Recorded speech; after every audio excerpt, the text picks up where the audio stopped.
안녕하세요. 오늘도 사연살롱을 찾아주셔서 감사합니다. 저는 재혼 후 남편과 둘이 행복한 이른 노후를 즐기고 있는 60대 여성입니다. 저는 초혼을 다른 여자들과 달리 좀 늦은 나이에 했고요. 첫 번째 남편은 저랑 결혼 4년 만에 사고로 세상을 떠났어요. 그때 당시 임신 중이었던 저는 그 충격에 아이까지 유산하고 말았는데요. 그땐 참 세상이 나만 불행하게 만들려 작정이나 한 듯 그저 하늘만 원망하고 살았어요. 솔직히 살고 싶은 의욕도 없었고 남은 날은 혼자 어떻게 살아야 할지 눈앞이 캄캄하기만 했었는데 그때를 회상하면 제 친구들은 하나같이 입을 모아 이렇게 말을 합니다.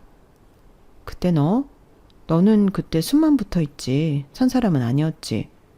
눈은 초점도 없고 무슨 생각을 하고 있는지도 모르고 하루하루 말라만 가는데 우리 그때 너도 어떻게 될까봐 불안해서 잠도 푹 못 잤어. 잠든 사이에 무슨 일이라도 날까봐. 맞아, 우리 진짜 그랬지. 지금 이렇게 잘 웃고 수다스러워질 줄은 꿈에도 몰랐다니까. 그래서 항상 너한테 고마워. 아니 네가 아니라 형섭 씨한테 고맙다고 해야 하나? 너 그때 형섭 씨 안 만났으면 이렇게 잘 살지 못했을 거잖아. 얘기 듣다 보니 그러네. 우리가 이럴 게 아니라 형섭 씨한테 감사의 인사라도 해야 하는 거 아니냐? 사람 한 명 살렸다고? 야, 그만해. 나도 다 알아. 그리고 누구보다 신기한 건 당사자인 나거든. 그러니까 호들갑 떨 거 없어. 그리고 그때 당시 나는 진짜 어떤 기억도 잘 없는데 그런 내 옆에 니들이 있어 다행이다. 고맙다 이것들아. 무슨 말을 하는 거야. 우리 우정이 이건 당연하지. 우리가 한 동네에 태어나 서로 기저귀 떼는 것까지 다 봤는데 너 그렇게 말하면 서운하다. 우리는 피는 섞이지 않았어도 자매 이상이잖아. 안 그래? 저에겐 엄마 뱃속에 있었을 때부터 친구 예정이었던 2명의 친구가 있었어요. 서로 태어난 날과 시간은 달랐어도 함께 누워 자기 손으로 젖병을 들고 먹을 때부터 서로에게 의지가 되는 그런 친구들이었는데 그 친구들이 저의 아픔과 상처를 기다려주고 나아지고 제가 극복할 때까지 기다려줬어요. 그 결과 저는 5년 만에 자리를 털고 조금씩 세상에 나설 수 있게 되었고 평소 취미이자 특기가 요리였기에 그 점을 살려 작은 분식집을 오픈해 운영하기로 했죠. 이런 말 참 쑥스럽지만 저에겐 크진 않았지만 그럭저럭 목이 좋은 곳에 건물이 있었거든요. 그리고 1층에 있던 미용실이 다른 곳으로 간다고 해서 비게 되었는데 문득 내가 거기에서 장사를 하면 어떨까 그런 생각을 하게 된 거예요. 솔직히 잘 되면 너무 좋겠지만 잘 되지 않아도 상관없다는 마음으로 오픈한 거였어요. 그리고 그렇게 처음부터 마음을 비우고 시작해서인지 장사는 그럭저럭 잘 되었는데 나중엔 저희 동네 재개발이 되면서 아파트 단지 2개가 생기는 통에 초등학교도 생기고 덩달아 장사가 더 잘 되게 되었어요. 그러니 장사하랴 돈 버는 재미에 저도 지난날의 아픔을 어느 정도는 잊고 살아갈 수 있었는데요. 그러다 바로 옆 상가에 카페를 하고 싶다는 또래의 남자를 알게 되었어요. 제가 건물주이다 보니 직접 계약했고 다른 동네에서 이미 카페를 하다 이전에 오는 거였는데 홀로 어린 딸을 키우고 있다고 해서 괜히 마음이 쓰이더라고요.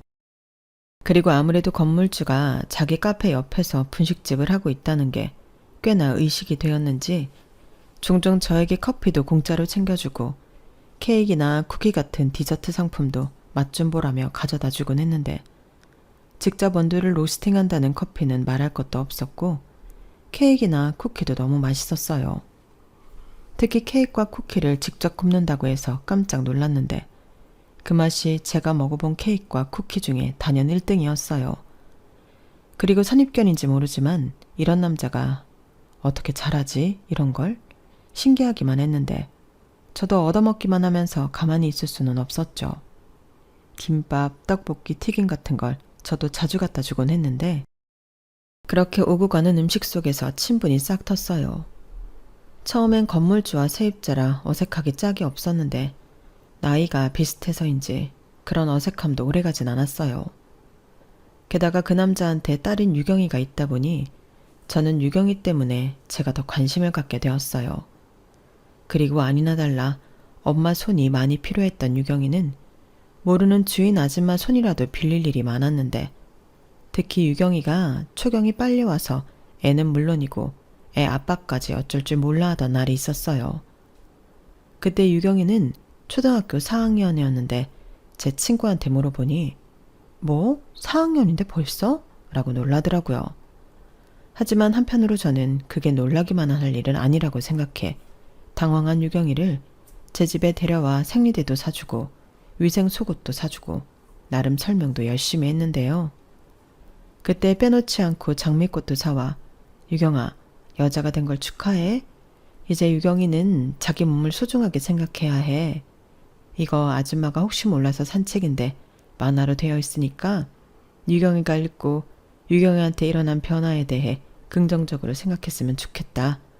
라고 말했는데, 유경이는 얼떨떨해 하는 것 같았지만 제가 축하받아야 하는 일이라고 하니 금방 기분이 좋아진 듯 했어요. 그리고 저는 거기에서 끝나지 않고 유경이 아빠인 그 남자에게 나름 자세히 나와 있는 책을 골라 선물했고, 호르몬의 영향으로 아이가 더 예민하게 굴 수 있으니 그럴 때는 차라리 애랑 싸우지 말고 저한테 SOS를 쳐달라고 했는데, 그 남자가 무척이나 고마워하더군요.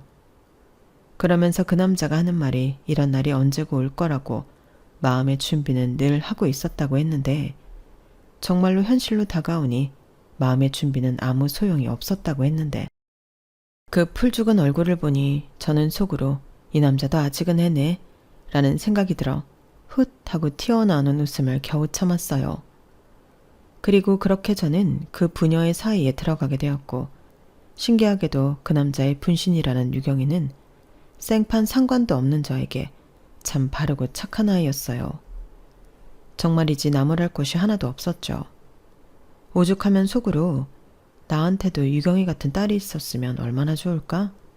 이런 생각도 남몰래 했는데, 그런 마음을 시작으로 저와 그 남자의 사이는 단순히 건물주와 세입자가 아닌 친구였다 연인 사이가 되었어요.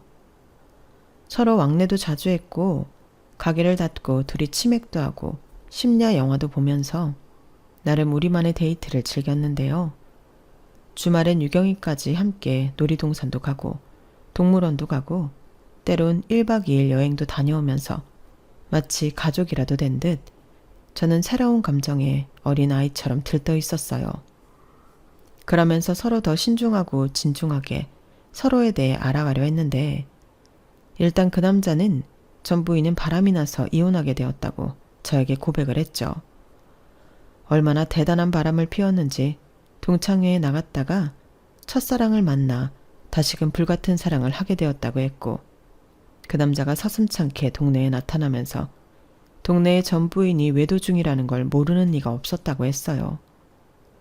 그러니 그런 과정에서 자기는 물론이고 어린 딸까지 고개를 들고 살 수 없었다고 했는데, 그 때문에 이혼하고 딸아이만 데리고 이 동네 저 동네 전전하며 살았다고 했어요.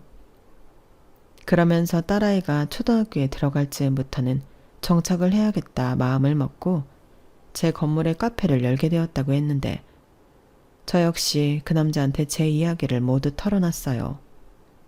원래도 경제적으로 여유가 있던 집에 태어나 돈 모으는 재미에 재테크하는 재미에 늦은 결혼을 했는데, 한참 행복할 때 남편이 사고로 죽고 뱃속에 아이까지 잃으면서 죽지 못해 살다 뭐라도 해야겠다는 생각에 분식집을 열었다고 설명했죠.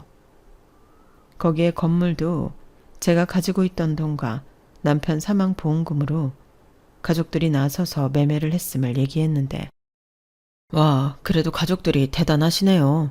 어떻게 그런 생각을? 하며 그 남자가 많이 놀라했어요. 사실 저희 가족들은 제가 충격에 일도 못하고 언제 다시 사회생활을 할지 알 수 없으니 월세라도 받고 있으면 굶지는 않겠다 싶어 건물을 매입해줬는데, 저도 지금 생각해보면 그런 가족들의 뜻이 저한테 도움이 될 거라는 걸 알았던 것 같아요. 그리하여 그 덕에 그 힘든 시간을 보내면서도 경제적으로 큰 어려움은 없었고, 더욱이 장사를 하면서 다시 다른 사람들과 어울리게 되었죠. 이렇게 좋은 남자를 만나 진지한 만남을 이어가고 있으니 저에게 건물이 있었다는 건 로또 못 자는 저에게 큰 행운이었어요. 게다가 그 당시에는 유경이의 사춘기가 본격적으로 시작되어 자기 아빠랑 갈등이 깊어졌을 때였는데요. 아빠의 여자친구였던 저에게 유경이는 신기하게도 많이 의지해 주었어요. 그러면서 아빠는요, 진짜 이상해요. 이모는 왜 우리 아빠랑 사귀어요? 이모가 잘 몰라서 그런데요. 우리 아빠는 잔소리도 심하고 간섭도 많이 해요. 이모, 나중에 후회한다니까요. 라고 했는데 유경이는 그렇게 저더러 자기 아빠랑 연애하는 건 다시 생각해보라고 했죠. 그리고는 아차 싶었는지 자기 아빠랑 헤어져도 자기랑은 지금처럼 친하게 지냈으면 좋겠다고 했는데 두 가지 생각이 동시에 들더군요. 첫 번째는 애 아빠인 제 남자친구가 너무 힘들 것 같았고 두 번째는 유경이한테 아빠의 사랑을 알려줘야겠다는 거였는데요. 그래서 그 이후 저는 어떤 사명감처럼 유경이한테 아빠가 얼마나 유경이를 아끼고 사랑하는지 이야기를 해주면서 혹여 생길지도 모르는 아빠에 대한 반감을 예방해주고 싶었어요. 그리고 그런 제 노력을 고맙게 생각하던 그 남자와 저는 더욱 사이가 깊어져 많은 고민 끝에 재혼을 약속하게 되었는데요. 그때의 기분이란 여러 감정이 저를 하루에도 수십 번 흔들어 놓더군요. 우선 행복해지고 싶다는 그런 바람이 가장 많이 있었고 하늘에 있는 남편과 제 아이에게 저만 행복해지려 한다는 미안함도 많았는데 설레임과 두려움이 공존하는 날이 많았죠. 아무래도 재혼은 행복해지려 어려운 결정을 했는데 다시금 어떤 이유에서든 실패할까 두려운 마음이 생각보다 컸어요. 게다가 저는 아이가 있는 남자랑 하는 재혼이라 더욱 그 마음이 무거웠는데 한편으로는 전 부인에게 상처받은 이 부녀를 제가 많이 사랑해주고 아껴주고 싶더라고요. 그래서 남편도 남편이지만 이젠 법적으로 딸이 된 유경이한테도 신경을 많이 썼는데 누군가는 갑자기 남의 애를 키우게 되어 조심스럽고 싫지 않냐고 했지만 저는 오히려 반대라고 말했어요. 실제로 저는 저에게 예쁘고 사랑스러운 큰딸이 생겨 너무 좋았는데 딸을 데리고 마트를 가고 또 집에서 음식을 하면서도 딸아이와 소란스럽게 수다를 떨면 실제로 제 속으로 나온 듯 저는 딸아이를 너무 사랑했어요. 정말이지 왜 부모가 자식을 눈에 넣어도 아프지 않다고 말을 하는지 이해가 갔는데요. 그러면서 저도 제 부모님에 대한 고마움과 사랑을 새삼스레 깨닫게 되었죠. 제가 혼자 산 송장처럼 지낼 때 그 마음이 얼마나 아프고 힘들었을까. 저는 제 딸 유경이를 보며 많이 느꼈는데 그래서 재혼 후 저는 제 부모에게 더욱 잘하려 노력을 많이 했어요. 그러니 저희 부모님도 그제야 마음이 놓인다며 남편과 유경이를 당신들의 진짜 사위와 손녀로 생각하고 잘해주셨는데 그렇게 저희는 오랜 시간 큰 문제 없이 다른 가족들처럼 화목하게 잘 지냈어요. 어쩐지 엄마 품이 그리웠던 유경이는 친아빠의 남편보다 저를 더욱 잘 따랐는데 저는 또 그게 그렇게 짠하더라고요. 얼마나 엄마가 그리웠음 저럴까. 그런 마음에 저는 유경이가 갖고 싶은 것, 하고 싶다는 것은 다 해주는 엄마였는데요. 남편은 그럴 때마다 당신 너무 유경이한테 열과 성을 다하는 거 아니야? 그러다 애가 당신이 해주는 거 다 당연하게 생각하고 더 바라기만 하면 어쩌려고 그래. 그러지 말고 이젠 다 해주지 마. 애 버릇만 나빠진다니까? 라며 저더러 유경이 챙기는 걸 그만하라고 했는데 저는 그 소리가 별로 듣기가 좋지 않았어요. 그래서 아니 엄마가 자식한테 열과 성을 다하는 게 어디가 어때서 그래? 다른 애들도 자기 엄마가 해주는 거 당연하게 생각해. 나는 오히려 우리 딸이 내가 해주는 걸 부담스러워하고 꺼려하면 그게 더 서운할 것 같은데 나는 지금이 좋아. 내가 무슨 대출을 받아서 무리하는 것도 아닌데 당신은 왜 그래? 우리 딸이 무슨 버릇이 없다고. 아무리 자기가 친아빠라도 나 그런 소리 들으면 기분 나빠. 저는 이렇게 늘 남편보다도 딸 편에서 제 사랑을 마음껏 표현했어요. 그러면 딸은 엄마 고마워. 나는 엄마가 세상에서 제일 좋아. 우리 엄마 최고. 이렇게 말하며 제 껌딱지가 되어 찰싹 붙어 있었는데 어디서 이렇게 사랑스러운 천사가 하늘에서 뚝 떨어졌나 저는 매일이 행복했죠. 아마도 유산으로 잃었던 자식이 다시 저에게 돌아온 그런 마음으로 유경이를 바라봤던 것 같았는데 저는 그만큼 유경이를 제 자식이 아니라고 생각한 적이 없었어요. 아빠가 너무 엄하니까 나라도 아이 마음을 잘 헤아려 줘야 한다고 생각했고 그렇기 때문에 저랑 유경이는 5년이랑 시간 동안 다른 모녀지간 이상으로 잘 지냈는데요. 그러던 중 생각지도 못한 일이 생겨났어요. 아니 글쎄 남편도 자식도 필요 없다고 떠난 유경이 친모가 나타났더라고요. 그러면서 이제야 정서적으로 안정을 찾고 저를 엄마로 받아들인 딸아이 마음을 흔들어 놓았는데 유경이와 그 친모라는 여자가 연락을 주고받고 있다는 사실을 알아차린 남편이 엄청나게 화를 냈어요. 저 역시도 표현은 하지 못했지만 아이한테 서운했는데 남편이 아이한테 이렇게 다그쳤죠. 너는 임마 네 엄마가 너한테 얼마나 잘해주는데 뒤로 몰래 친엄마를 만나고 다녀. 네가 사람 새끼면 어떻게 그래. 아빠가 보아하니 최근에 연락한 것도 아닌 것 같고 둘이 몰래 그렇게 연락하고 만나고 다닌 것 같은데 정 그렇게 네 친엄마가 좋으면 나가서 친엄마랑 살아. 남편은 정말이지 그때 당시는 무서운 얼굴로 오늘 당장 딸아이를 내쫓을 수도 있어 보였어요.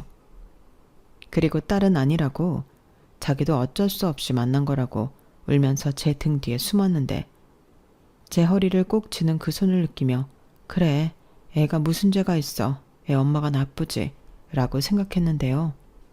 그때도 제가 나서지 않으면 안 될 것 같았어요. 그래서 유경이한테 너 아빠한테 다시는 친엄마 안 만나겠다고 약속해. 그리고 당신도 유경이가 약속한다고 하면 그만하고 애 엄마가 나쁘지 애가 무슨 잘못이 있어. 친엄마가 연락하는데 그럼 애가 그걸 무시해? 이렇게 말하며 딸에게 얼른 아빠한테 잘못했다고 말하라 시켰는데 그때 유경이는 지 아빠와 저에게 다시는 몰래 친엄마를 만나지 않겠다고 약속했어요.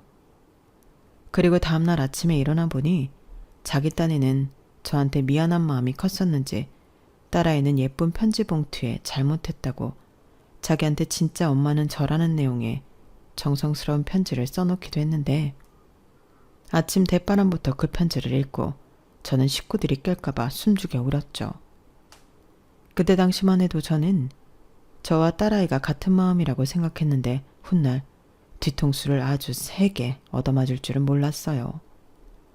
수험생이 된 딸아이 뒷바라지를 다하고 누구보다 욕심이 많은 딸아이가 어학연수를 다녀오고 싶다고 했을 때도 남편의 반대를 무릅쓰고 저는 제 돈으로 딸아이 어학연수를 3달간 보내주기도 했는데요. 그렇게 대학에 들어갔을 때 딸은 혼자 살아보고 싶다고 노래를 불렀어요. 정신 나간 소리 하네. 네가 집이 없어 교통수단이 없어.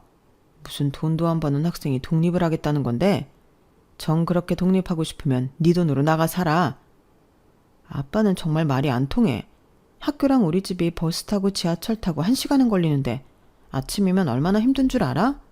아빠야 가게가 바로 아래에 있으니까 모르는데 그렇게 버리는 시간이 아깝다는 거야. 그리고 뭐 내가 다 도와달래?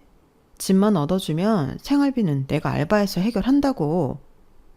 너 우리한테 돈 맡겨놨냐? 그동안은 네 엄마가 네가 하고 싶다는 일이면 아빠가 뭐라고 해도 해줬지만 이건 다른 문제지. 네가 조금만 고생하면 될 일인데 무슨 집 타령이야. 아빠 좀 조금만 고생하면 될 일이라고? 남의 일이라고 쉽게 말하네. 내가 이래서 아빠랑 얘기하고 싶지 않은 거야. 나야말로 엄마 없었으면 대학이라도 갔을까? 뭐야 이놈아? 아유 그만해. 유경이 너도 지금 한 말은 선 넘었어. 아빠한테 사과해. 엄마도 옆에서 다 봤잖아. 아빠는 내가 하고 싶은 건 다 쓸데없는 거라고 생각해. 친아빠가 어떻게 초래? 엄마는 나랑 피 한 방울 섞이지 않았어도 내 마음을 이렇게 다 아는데 왜 아빠는 모르냐고. 서운해서 그래. 갑자기 하나밖에 없는 딸을 내보내려면 얼마나 서운하니. 그건 엄마도 마찬가지인걸.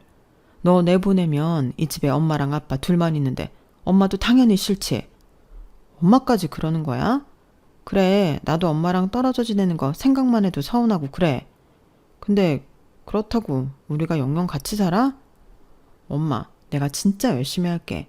공부도 열심히 하고 알바도 열심히 하고 실망시키지 않을 테니까 제발 엄마라도 내 뜻을 알아주면 안 될까? 엄마는 늘 내 편이었잖아. 이놈이 또 마음 약한 지 엄마 흔들고 있네. 이번 일은 절대 안 돼. 당신도 이번에 내 말 들어. 나 진심으로 말하는 거야. 그리고 너 정 그렇게 나가고 싶으면 네 힘으로 나가. 고시원을 살던 하숙을 하던 네가 알아서 하라고. 나는 너 나가는 거 말릴 생각은 없어. 여보, 좀. 저는 점점 갈등으로 치닫는 남편과 딸을 보는 게 힘들어졌어요.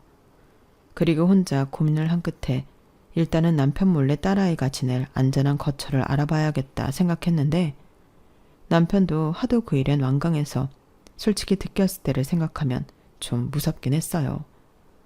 하지만 이대로 두면 유경이는 아무 곳이나 상관없다 생각하고 집에서 나갈 것만 같았고 그러다 안 좋은 일이라도 생기면 그때는 제가 심적으로 너무 힘들 것 같았는데요. 그래서 저는 처음엔 전세 오피스텔을 알아보다 급매로 나온 작은 평수의 아파트가 있어 그냥 그걸 매매하기로 했어요. 아무래도 남의 집에 애가 살면 또 다른 문제가 있을 수도 있다는 생각에 크게 돈을 더 보태야 하는 게 아니니 집을 사기로 했는데요. 저는 여차하면 딸아이가 대학을 졸업하고 취업을 해도 그곳에서 아이가 출퇴근하면 된다고 생각했어요. 그러자 자매 같은 친구들은 야, 아무리 그래도 네 친딸도 아닌데 너무 과하지 않냐? 무슨 집까지 사줘. 너 그러다 걔가 그 집에 자기 친엄마라도 데려다가 살면 어쩌려고 그래? 아무리 잘해줘도 머리 검은 짐승은 모르는 거다. 라고 저를 말렸는데 저는 웃으면서 절대 그럴 리가 없다고 장담했어요. 나랑 우리 딸이 유대감이 얼마나 강한데 그런 일이 생기겠냐. 저는 호기롭게 말했는데요. 실제로 남편은 몇 번이고 친엄마랑 연락하는 거 아니냐, 만나는 거 아니냐 물어보고 확인도 했지만 아이는 친엄마 번호도 차단했고 학교로 찾아와도 다른 길로 다닌다며 약속을 잘 지키고 있다고 했죠. 거기에 남편은 저한테는 양해를 구하고 전부인을 찾아가 다시 한번 애를 만나 흔들어 놓으면 그때는 무슨 일이 있어도 용서하지 않을 거라고 애 데리고 나가서 살 거 아니면 애 만나지 말라고 엄포를 두었다고 했는데 그 친엄마라는 여자가 그랬대요. 내가 어떻게 애를 키워? 당신이랑 당신 부인이 나한테 양육비를 주면 모를까? 그럴 수는 없지. 그리고 내가 친엄마인데 내 새끼도 내 마음대로 못 봐? 자기야말로 지금 이거 말도 안 되는 짓이야. 그렇게 나랑 우리 딸을 갈라놓는다고 해서 우리가 남남이 될 수 있어? 천륜인데? 라고 말했다고 했고 남편은 고민 끝에 자기는 자식이 여기 왔다 저기 갔다 하는 꼴은 볼 수 없다며 각서를 받고 돈을 조금 해줬다고 했어요. 이거 네가 좋아하는 돈이야. 근데 이 각서 읽고 사인하면 줄 거고 아니면 안 줄 거니까 잘 생각해. 뭐? 지금 날 돈으로 매수하겠다는 거야? 한 1억은 들었니? 1억 같은 소리 하네. 너 진짜 양심 없다. 그렇게 남자한테 미쳐서 남편이랑 새끼도 버리고 도망간 년이 갑자기 나타나서 뭐? 1억은 되냐고? 나야말로 너한테 위자료 받아야 해. 너 도망갈 때 집에 있는 금부치랑 통장이랑 다 갖고 나갔잖아. 아니 뭐 나도 내 몫은 있어야 살지. 그럼 남은 우리는? 어쨌든 지금 돈 많은 여자랑 잘 먹고 잘 살잖아. 유경이한테 들어보니 지금 재혼한 여자가 건물주라며. 진짜 제주도 좋아. 아닌가? 그 여자가 좀 멍청한가? 나 같으면 돈 없고 애 딸린 이혼남 트럭으로 가져다 줘도 안 가질 텐데. 우리 집사람 너랑 비교도 안 되는 사람이고 그 주둥이로 함부로 떠들지 마. 지금은 그 사람 내 와이프고 나는 내 와이프 내 목숨보다 사랑하거든. 네가 말했듯이 그 조건이면 나 같은 거 안 만나지. 그런데 우리 와이프는 진심이거든 우리한테. 유경이도 네가 아니라 내 와이프가 키웠어. 아주 사랑이 넘치는 남편이네. 부럽다. 그래서 뭐 이 돈 받고 떨어져라 그런 거야? 그래. 5천만 원 넣었으니까 그 돈 받고 다시는 유경이 앞에 나타나지 마. 전화도 하지 말고. 근데 그 돈 받고도 계속 뒤로 애 만나고 내 가정 흔들어 놓으면 나 그거 2배 받을 거야. 너 좋아하는 1억. 뭐야? 지금 나 시험하는 거야? 싫으면 관둬. 그럼 나도 그냥 유경이한테 선택하라고 하지. 친엄마 만나고 다닐 거면 아예 니네 엄마한테 가라고 하고, 그게 아니면 만나지 말라고. 그럼 너는 그 5천만 원도 못 건지는 거야. 진짜 야비하다. 그래, 알았어. 여기에 사인만 하면 되는 거지? 근데 그거 공증도 받을 거라서 같이 좀 가야 해. 치밀하다. 내가 그래서 당신 싫어했던 거야. 사람이 좀 믿음도 있고 손해를 보더라도 그러려니 해야지. 정없이 이게 뭐냐? 내가 너한테 정을 줘야 할 일이 뭐가 있지? 나 싫다고 딴 남자 따라간 년한테 이 정도로 참아주고 있는 것도 엄청난 배려야. 그 돈 나는 뭐 안 아까운 줄 알아? 왜? 돈 많은 와이프한테 달라고 하지? 그 주둥이 안 닥쳐? 나는 내 와이프 너처럼 돈 보고 사랑한 거 아니야. 사인했으면 일어나. 그래야 돈 줄 거니까. 남편은 저한테 상세히 이야기를 다 해주고는 이젠 걱정하지 않아도 된다고 했어요. 그래서 제가 그 5천만 원은 어디서 났냐고, 당신 전재사 다 턴 거 아니냐고 걱정하며 물었는데, 그건 제가 신경 쓰지 않아도 된다고 하더라고요. 자기 문제고 자기가 알아서 해결할 일이니 저더러 이젠 마음 놓고 다시 예전처럼 행복하게만 살자고 하는데, 저는 그렇게 솔직한 남편이 너무 고맙더군요. 다른 남자 같으면 몰래 만나 해결하고 저한테는 모른 척 할 수도 있는데, 저희 남편은 조금의 의심도 할 필요가 없다며 저에게 모든 사실을 얘기해 줬으니 더 마음이 편안했어요. 그렇기 때문에 친구들이 집을 사주면 친엄마를 어쩌고 하는 말은 전혀 저에게 먹히지 않았는데요. 저는 그만큼 저희 가족을 믿었죠. 딸아이도 제가 아파트를 구해주니 세상을 다 가진 듯 행복해했는데, 저더러 조금만 기다리면 효도할 거라고 듣기만 해도 배부른 소리를 해주었어요. 그리고 실제로 딸은 그 집에서 공부도 열심히 하고 알바도 열심히 해서 일절 저에게 손 벌리지 않았는데, 딸아이가 집에 없어 서운한 건 어쩔 수 없지만 저와 남편 사이에도 둘만의 시간이 생겨 좋은 날도 많이 생겼어요. 전에는 둘만 나가 밥을 먹고 와도 딸아이 밥을 챙겨줘야 하니 제가 온전히 나와 있는 시간을 즐기지 못했는데, 그때부터는 집에 기다리는 식구도 없으니 마음이 편하더라고요. 하지만 문득 엄마 하고 저를 부르던 딸아이가 없어 서운한 마음은 여전했는데, 대신 매일 통화를 하며 그 아쉬운 마음을 달래곤 했어요.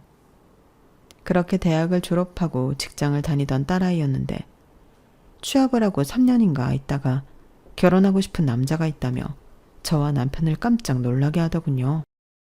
아직 나이가 많지 않았는데 이른 나이에 시집을 간다고 하니 저도 남편도 마음이 썩 내키진 않았어요. 하지만 딸아이 마음은 그렇지 않았는데, 사위될 남자도 보니 사람이 반듯한 게 마음에 들더라고요. 더욱이 3년 연애했다는 그 남자가 저희 딸을 살뜰히 챙겨주는 모습이 보기 좋더군요. 어차피 독립을 시킨 후 다시 새 가족이 사는 날은 오지 않을 것 같았으니 딸이 좋다면 결혼을 시켜도 되지 않을까. 저는 그렇게 마음을 정했어요. 혼자 있는 것보다는 든든한 사위가 함께 있으면 더 좋지 싫을 게 없겠더라고요. 다만 어떤 시부모를 만나느냐, 저는 그게 가장 큰 걱정이었는데, 상견례 때 보니 예비 사돈 내외도 좋으신 분 같아 마음이 놓였죠. 가정교육을 어찌나 잘 받았는지 자기 부모한테도 깍듯한 예비 사위였는데, 제가 친엄마가 아닌 새엄마라는 걸 알면서도 저한테도 잘하는 모습이 참 고마웠어요. 저희 남편도 그걸 높게 평가했다 하더라고요. 그리고 사위가 예쁘고 우리 딸한테 잘해주길 바라는 마음이 많다 보니 결혼 준비도 딸에게만 맡길 수가 없었는데, 남편은 그때도 나설 필요 없다고 했지만 어차피 제가 제 명의이긴 하지만 딸 살라고 아파트를 사놨으니 그 집을 딸 앞으로 명의를 옮겨줘야겠다고 생각했어요. 그런 신혼집 구할 돈으로 혼수하고 돈이 좀 여유가 생기지 않을까 생각했는데, 딸은 너무 고마워했죠. 그도 그렇게 딸은 시집 가면 살고 있던 그 아파트를 저에게 반납해야 한다고 알고 있었거든요. 저도 괜히 딸아이가 그 아파트 믿고 안주할까 우려되어 늘 결혼하기 전까지만 살게 해주는 거라고, 아빠한테 비밀로 하고 산 아파트라 너 시집가면 팔아서 없앨 거라고 말을 해두긴 했는데 솔직히 금매로 산 아파트라 팔고 싶지 않았어요. 그렇다고 그 집을 세를 주고 관리할 자신도 없었는데 그래서 저는 그 집을 딸 신혼집으로 쓰면 딱 좋겠다고 생각했죠. 그리고 고민 끝에 남편에게 속인 건 미안하지만 유경이를 위해 아파트를 샀었다고 이실직고를 했는데요. 남편은 표정이 굳었어요. 당신 화 많이 났어? 내가 내 마음대로 해서. 아휴, 당신도 진짜 어지간하다. 내가 그렇게 해주지 말라고 했는데도 기어코 그랬단 말이야? 솔직히 나 몰래 당신이 유경이 도와주고 있을 거라고 생각은 했었어. 그런데 집을 샀다고? 그것도 아파트? 때마침 금매로 나와서 전세 얻는 것보다 그게 이익이겠더라고. 애가 혼자 사는데 집주인 눈치 보고 그렇게 하고 싶지 않아서. 이 사람아, 그런 것도 공부야. 남의 눈치도 보고 조심하고 그래야지. 그거 싫다고 집을 홀랑 사줘? 미안해. 내 마음이 그런 걸 어떡해. 아들도 아니고 딸이기도 하고. 당신을 누가 말려. 친엄마도 그렇게 못해. 당신은 누가 뭐라고 해도 진짜 유경이 엄마다. 고맙고 미안해. 그럼 용서해 주는 거지? 나 이제부턴 당신 말 잘 들을게. 진명의 유경이 앞으로 돌려주면 집도 해줬는데 이젠 진짜 지들 힘으로 살라고 할 거야. 퍽이나. 유경이 그게 엄마 힘들다고 징징거리면 또 와서 또 도와줄 거면서. 이젠 그런 말 아무리 해도 안 믿네요. 애라도 낳아봐. 그 애 키운다고 가게도 접겠지. 어머, 정말? 그 생각은 못했는데. 우리 딸 시집가면 조만간 할머니 할아버지 되는 거야? 웃긴다. 당신이랑 내가 할아버지 할머니가 되다니. 좋냐? 나는 싫은데. 나는 그렇다 쳐도 당신이 어떻게 할머니야. 에이, 그래도 손자 보면 또 안 그러지. 그때 가서 나보다 손자 찾지 말고 할머니 되기 전에 잘해줘.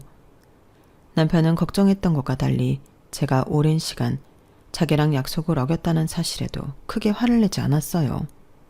그리고 제 덕에 딸 내외 신혼집 마련까지 덤으로 끝냈으니 한결 수월하게 결혼 진행 상태를 옆에서 지켜보게 되었는데 딸가짐 어마마함이라는 게 또 손 놓고 있을 수는 없겠더군요. 네, 저도 알아요. 이만하면 저도 병이죠. 하지만 그래도 어쩔 수 없어서 그러시며 괜히 이것저것 챙기게 되었는데 남편도 그때부터는 그냥 저는 원래 그런 사람이니 아무 말 하지 않았어요. 뭐 포기한 거였죠. 대신 화내고 뭐라고 하기보다 그냥 옆에서 같이 하기로 마음을 바꾼 듯 했는데 그날도 같이 백화점에 갔다가 딸이 신혼집에 쓰면 좋을 것 같은 것들을 잔뜩 사고 돌아가는 길이었어요. 이거 그냥 우리 집에 가져가지 말고 주고 가자. 여기서 조금만 가면 유경이네 집이잖아. 그래도 연락도 하지 않았는데 불쑥 하는 건 아니지 않아? 주말이래 집에 있는지도 모르고. 있어도 혼자 있는 거 아니면 어떡해. 지금 누가 농구 눈치를 봐. 집에 없으면 관리실에 맡겨두면 되고 혼자 아니고 둘이 있으면 인사받으면 되지. 우리가 못 갈 때 가는 거야? 그거야 그렇지만 그래도 불쑥 찾아가는 건 아니지. 부모 자식 간에도 예의는 지켜야 한다고. 그건 당신이나 실컷 지켜. 오늘은 내가 어기는 거야.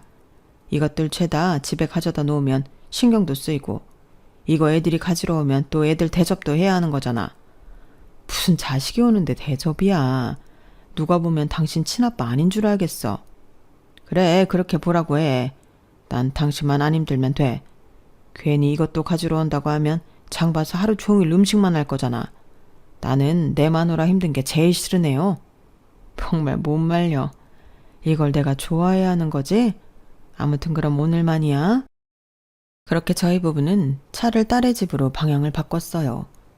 그리고 딸에게 줄 게 있어 지금 집으로 간다고 문자를 보냈는데 뭘 하는지 문자 확인을 하지 않더라고요.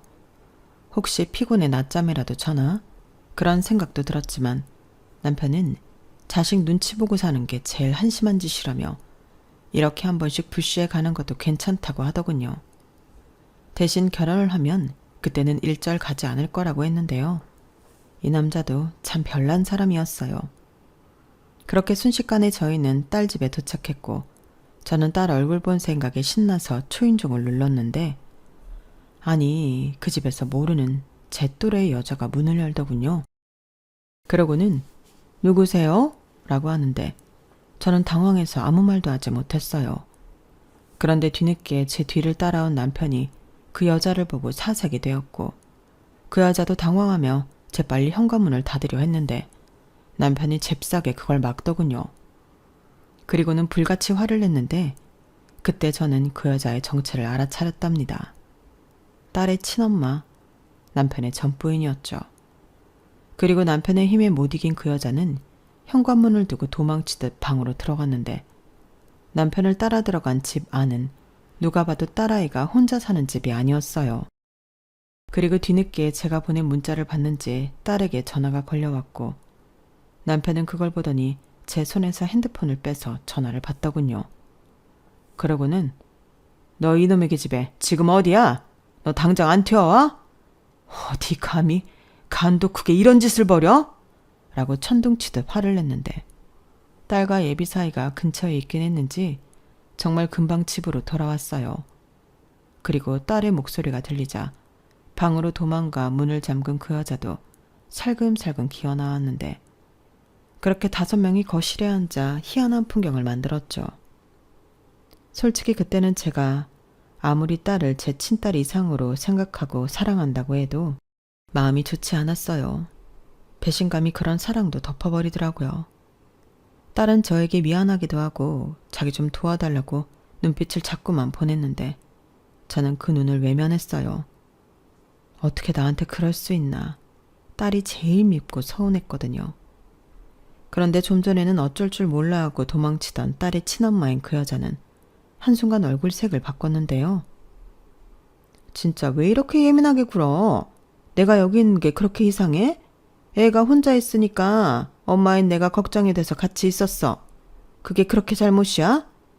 너 나랑 공증까지 받은 거 몰라? 아, 그거? 나 그거 잃어버렸는데? 그리고 그때 받은 돈도 다 썼어. 그게 언제적 일인데? 뭐 법으로 하려면 해봐. 내가 뭐 있어야 배상을 하지. 진짜 뻔뻔하다. 어떻게 그러냐? 이 집, 이 사람이 나 몰래 유경이한테 해준 건 알고 들어와 사는 거니? 이 집 주인이 여기 있는 내 와이프야. 그게 뭐? 그리고 어차피 이 집 유경이 앞으로 해준다며. 애들 신혼집으로 쓴다고 들었는데? 그래서 애들 신혼인데 여기서 같이 지낼 꿈을 꿨다는 거야? 한서방도 그러래? 한서방, 편하게 말해보게. 그게 글쎄요. 저는 뭐라고 할 수가 없어서. 아니 왜 내 귀한 사위한테 그래? 내가 여기 살림도 다 해주고 애들한테 전혀 방해 안 되게 살 거야. 말이 되는 소리래. 박유경, 네가 네 입으로 말해봐. 이게 어떻게 된 일인지. 너는 싫었는데 네 엄마라는 여자가 밀고 들어온 건지 네가 이때다 싶어 엄마 불러다 산 건지 네 입으로 똑바로 말하라고. 아빠, 나도 중간에서 힘들었어. 아빠가 내 심정을 알아? 아무리 미워도 날 낳아준 친엄마고 잘 살고 있으면 모르는데 엄마 반지하 월세에서 살고 있었어. 기관지도 안 좋아서 기침을 달고 살고 지금이야 살이 좀 올랐지만 여기 올 때는 40kg도 안 됐다니까. 딸이 그 모습을 보고 어떻게 모른 척해? 너는 너만 걱정하고 너만 생각하는 지금 엄마한테는 안 미안하니? 그야 미안해. 그래서 내가 엄마한테도 잘했다고. 전화도 매일 하고 엄마 생일도 내가 거하게 챙기고 나도 가운데서 두 엄마한테 잘하려고 무진장 노력했어. 나라고 그 속이 편했는지 알아? 아빠가 엄마 돈으로 매수했다며. 돈 주고 나가 죽던 말던 내 앞에 나타나지 말라고 그랬다며. 나는 그런 아빠가 더 미워서라도 엄마 외면할 수 없었어. 그럼 처음부터 네 친엄마 따라가서 살아야지. 지금 엄마한테 받을 거 다 받아 처먹어 놓고 이게 뭐 하는 짓이야? 가만 보니 얼굴에 철판 까는 건 네 친엄마 닮은 거냐? 여보, 그만해. 당신은 벨도 없어? 이 꼴을 보고 왜 참아? 나 안 참아. 유경이 너, 나는 네가 그런 고민하고 사는 줄 몰랐다. 그래, 그럼 지금이라도 내가 너 고민하지 않게 해줄게. 앞으로는 나를 네 엄마라고 생각하지 마라. 이 집도 내 명이고 내가 산 거니까 지기로 한 건 없던 일로 하자. 뭐? 엄마, 그런 법이 어딨어. 치사하게 줬다 뺏는 거야? 치사? 그럼 너는 내가 해준 내 집에서 네 친엄마 데려와 사는 건 괜찮은 거니? 너도 참 네 아빠 말처럼 뻔뻔하다. 내가 너한테 그것밖에 되지 않았어? 네 친엄마가 널 키운 시간보다 내가 너 키운 시간이 더 길어. 나는 적어도 네가 내 마음은 안다고 밀었다. 그러니 긴 말할 것 없고 신혼집은 네가 알아서 해. 그리고 그것과 상관없이 2달 줄 테니 이제 비워. 무슨 2달? 1달 안에 비워라. 아빠까지 왜 나서? 내 집사람 일이야. 내가 나서야지. 아니면 누가 나서? 한서방한테는 미안하게 됐네. 아닙니다. 사실 저도 2분 뵙는 게 점점 힘들었어요. 오빠까지 왜 이래? 뭐가 힘들어? 내가 그랬잖아. 이건 아니라고. 지금 어머님이 유경이 너한테 얼마나 진심인지 나도 알겠는데 당연히 불편하지 않겠어? 한서방, 내가 장모야. 내가 진짜 장모라고. 왜 저 여자 눈치를 보나? 아니요. 저는 어머니를 유경이 친모로 알고 있지 제 장모님이라고 생각한 적은 없습니다. 저희 부모님도 보신 적 없잖아요. 대외적으로 나서실 수 없는 입장이라고요. 그거야. 그래도 내가 배 아파 낳은 내 딸일세. 그러세요? 어머님이 유경이한테 해주신 게 뭐가 있죠? 저는 유경이 결혼 전까지 설득할 생각이었습니다. 오빠, 이제 와서 무슨 소리야. 우리 이미 날도 잡았고 이젠 빼도 박도 못하는 거야. 아니, 나는 그렇게 생각하지 않아.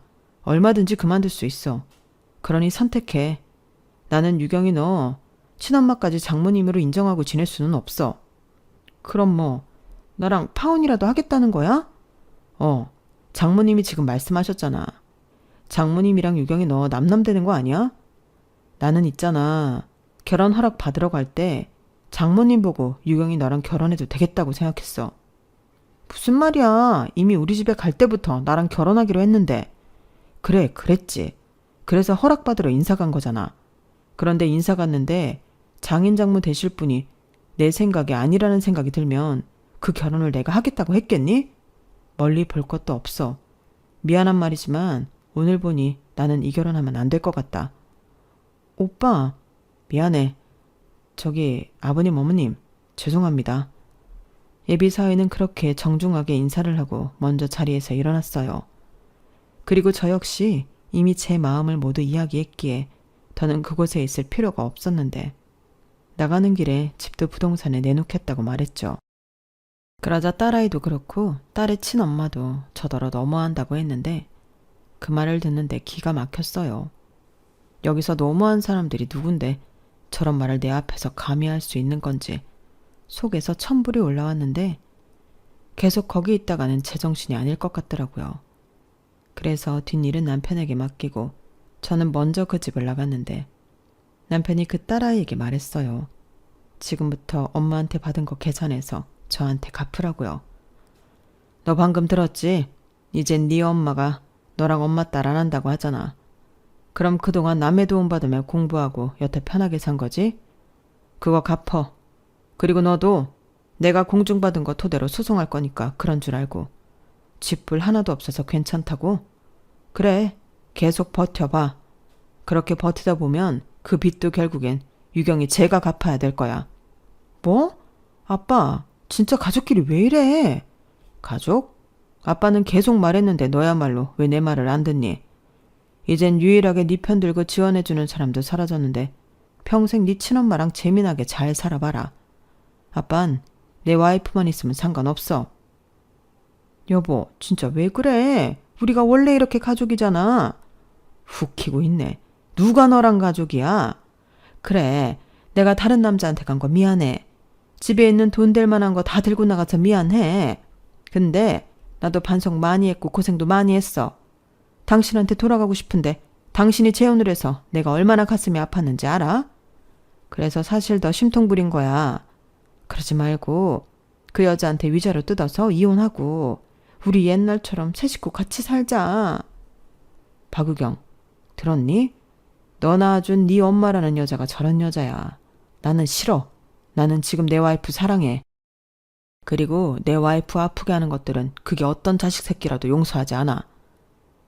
진짜 사람이 어떻게 그래? 그 여자가 뭔데? 내가 옆에서 쭉 봤잖아. 감히 너 같은 거랑은 비교도 안 되지. 내가 바보가 아닌 이상 지금 와이프랑 왜 이혼을 하냐? 너야말로 인생 그따위로 살지 마. 네가 정말 괜찮은 사람이었다면 더 그렇게 안 살아. 유경이 너도 잘 생각해라. 아빤 너한테 오늘 천륜을 끊을 만큼 실망했고 네가 한 짓 용서 못해. 저는요. 말은 그렇게 했어도 현관 밖에서 남편이 하는 말을 다 들었어요. 그리고 남편의 한결같은 사랑에 안도하며 고마운 마음이었는데 눈물이 참을 수 없을 정도로 흘렀죠. 그래서 그런 모습을 차마 남편에게 들키고 싶지 않았던 저는 그 길로 택시를 잡아 집으로 왔는데 남편은 생각을 정리하고 싶었는지 한참이 지나서야 집에 돌아오더군요. 한 손에는 제가 좋아하는 후라이드 치킨이 들려 있었는데 저희는 그날 치맥을 한 잔씩 하며 앞으로는 우리 두 사람만 생각하고 행복하게 살자 약속했어요. 그러면서 이번에는 진짜 내 말 들어. 그 집부터 당장 내놔. 괜히 그 여자 딴 생각할 틈 주지 말고. 라고 하는데 저는 벌써 전화로 부동산에 그 집을 내놓았답니다. 저 역시 그동안 딸에게 엄마가 아닌 물주이자 호구였다는 걸 알았는데 그때도 딸 편에 있을 수는 없었어요. 저라는 사람도 한번 화가 나면 무섭다는 걸 보여주고 싶었는데 제가 집값을 시세보다 조금 낮게 내놨더니 바로 다음 날부터 집을 보러 가겠다는 사람이 줄을 지었어요.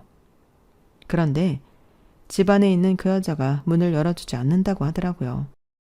해서 저는 그 여자를 상대로 명도 소송을 했고 어차피 제 집이니 문짝도 뜯어내라고 지시했는데 딸아이는 제가 그렇게까지 할 줄은 몰랐나 봐요. 그날 저녁 바로 잘못했다고 빌러오더라고요. 하지만 저는 그 용서를 받아들고 싶지 않았고 남편을 불러 제 집에서 나가게 만들었는데 그냥 너는 네 엄마랑 살라고 그 한마디만 했네요. 그러자 저희 엄마 불쌍한 사람이에요. 그럼 저희 엄마 살 전셋집 하나 얻어주시면 저는 다시 여기 와서 살면 안 될까요? 라고 하는데 기가 막혔네요. 이래서 천류는 못 끊는다고 하는 걸까요? 저는 자식이 없어 그 마음을 모르겠는데 저런 엄마도 싸고 도는 남편의 딸을 보며 저는 씁쓸한 마음이 들었답니다. 내가 이 꼴을 보려고 저 아이를 내 딸이라고 여기고 그렇게 희생하며 키웠구나. 그런 생각이 계속 들었는데 자식 키우는데 본전 생각하면 안 된다고들 하지만 저는 친자식이 아니라 그런가 보더라고요. 아무튼 그날 이후 저는 마음을 달리 먹었어요. 나에게 가족은 이제 남편뿐이고 딸아이는 제 딸이 아닌 남편의 딸이라 딱 선을 긋고 생각하기로 했는데 결국 그 아파트는 팔아서 없애버렸고 남편의 딸은 그 못난 자기 엄마와 아웅다웅하다 찢어졌다고 하더군요. 저는 이제부터 신경 쓰지 않는다고 했답니다. 남편 역시 이제 성인인데 네 앞가림 네가 하고 말한 대로 갖다 쓴 어학연수 비용과 대학 등록금은 벌어서 갚으라고 했는데 그 돈 주기가 그렇게 싫었는지 남편의 딸은 핸드폰 번호도 바꾸고 잠적해버렸어요. 아이의 친엄마라는 사람도 남편이 공증받은 그 서류를 가지고 법적 조치를 하려 하니 연고도 남기지 않고 사라졌는데 부디 그 두 사람이 영원히 사라진 채 살았으면 좋겠습니다. 그동안 들인 시간과 돈, 그리고 제 마음을 생각하면 여전히 마음은 씁쓸하지만 긍정적으로 생각하기로 했어요. 제 옆에는 저를 누구보다 믿고 사랑해주는 남편이 있고 그 남편이 자기 때문에 일어난 일이라고 평생 저에게 잘하겠다고 했는데 이런 남자가 또 어디 있을까? 그런 마음에 지난날은 묻기로 했거든요. 주변에서는 또 저더러 물렀다. 네가 그러니 뒤통수 맞은 거다. 별소리를 다 하는 것 같은데 저는 이번에야말로 그 사람들에게 제가 틀리지 않고 맞다는 걸 보여주고 싶어요. 그만큼 지금 제 옆을 지키고 있는 남편에 대한 믿음이 있거든요. 그러니 앞으로 남은 여생은 남편과 알콩달콩 여유도 부리며 재미나게 살아가고 싶은 마음뿐인데 부디 지금 제 사연을 함께 해주시는 분들이 저희 부부의 앞날을 응원해 주셨으면 좋겠습니다. 아, 파혼을 하게 된 어쩌면 제 사위가 될 뻔한 그 남자는 며칠 뒤 저와 저희 남편을 찾아와 정식으로 사과의 인사를 하고 갔어요. 가족이 될 거라고 생각했기에 우리도 또 그 남자도 마음이 남달랐는데 이렇게 되고 보니 아쉬운 마음과 안타까운 마음이 동시에 들더라고요. 그러면서 제 가슴 한켠에는 남편의 딸이 참 안 됐다는 생각도 들었는데 저런 괜찮은 남자를 자기 친엄마 때문에 놓치다니. 그래서 지 팔자 지가 꼰다는 말이 있는가 봐요. 그래도 어쩌겠어요. 인연이 아닌 것을요. 그래서 이 남자야말로 자신이랑 걸맞는 멋진 여자를 하루빨리 만나길 저는 속으로 기도했는데 부디 바라던 대로 행복한 가정을 꾸렸으면 합니다. 거기에 아울러 제 가슴에 깊은 상처만 남긴 남편의 딸이 자기 잘못을 되짚어보는 그런 날이 왔으면 좋겠어요. 꼭 저한테 미안해하진 않더라도 자기한테 호의를 베푼 사람에게 칼을 꽂는 일은 하지 말아야 하잖아요. 아이의 친엄마는 그런 걸 가르쳐줄 어른은 아닌 것 같기에 부디 살면서 그건 스스로 깨우치길 진심으로 바라며 제 사연을 여기서 마치도록 하겠습니다. 지금까지 제 이야기 들어주셔서 대단히 감사드려요. 항상 건강하시고 여러분의 인생길에 좋은 일만 함께하길 바라겠습니다. 감사합니다. 여러분, 사연 댓글에 응원과 현명한 조언 부탁드려요. 좋아요와 구독은 저에게 큰 힘이 됩니다. 오늘도 좋은 일 가득하세요.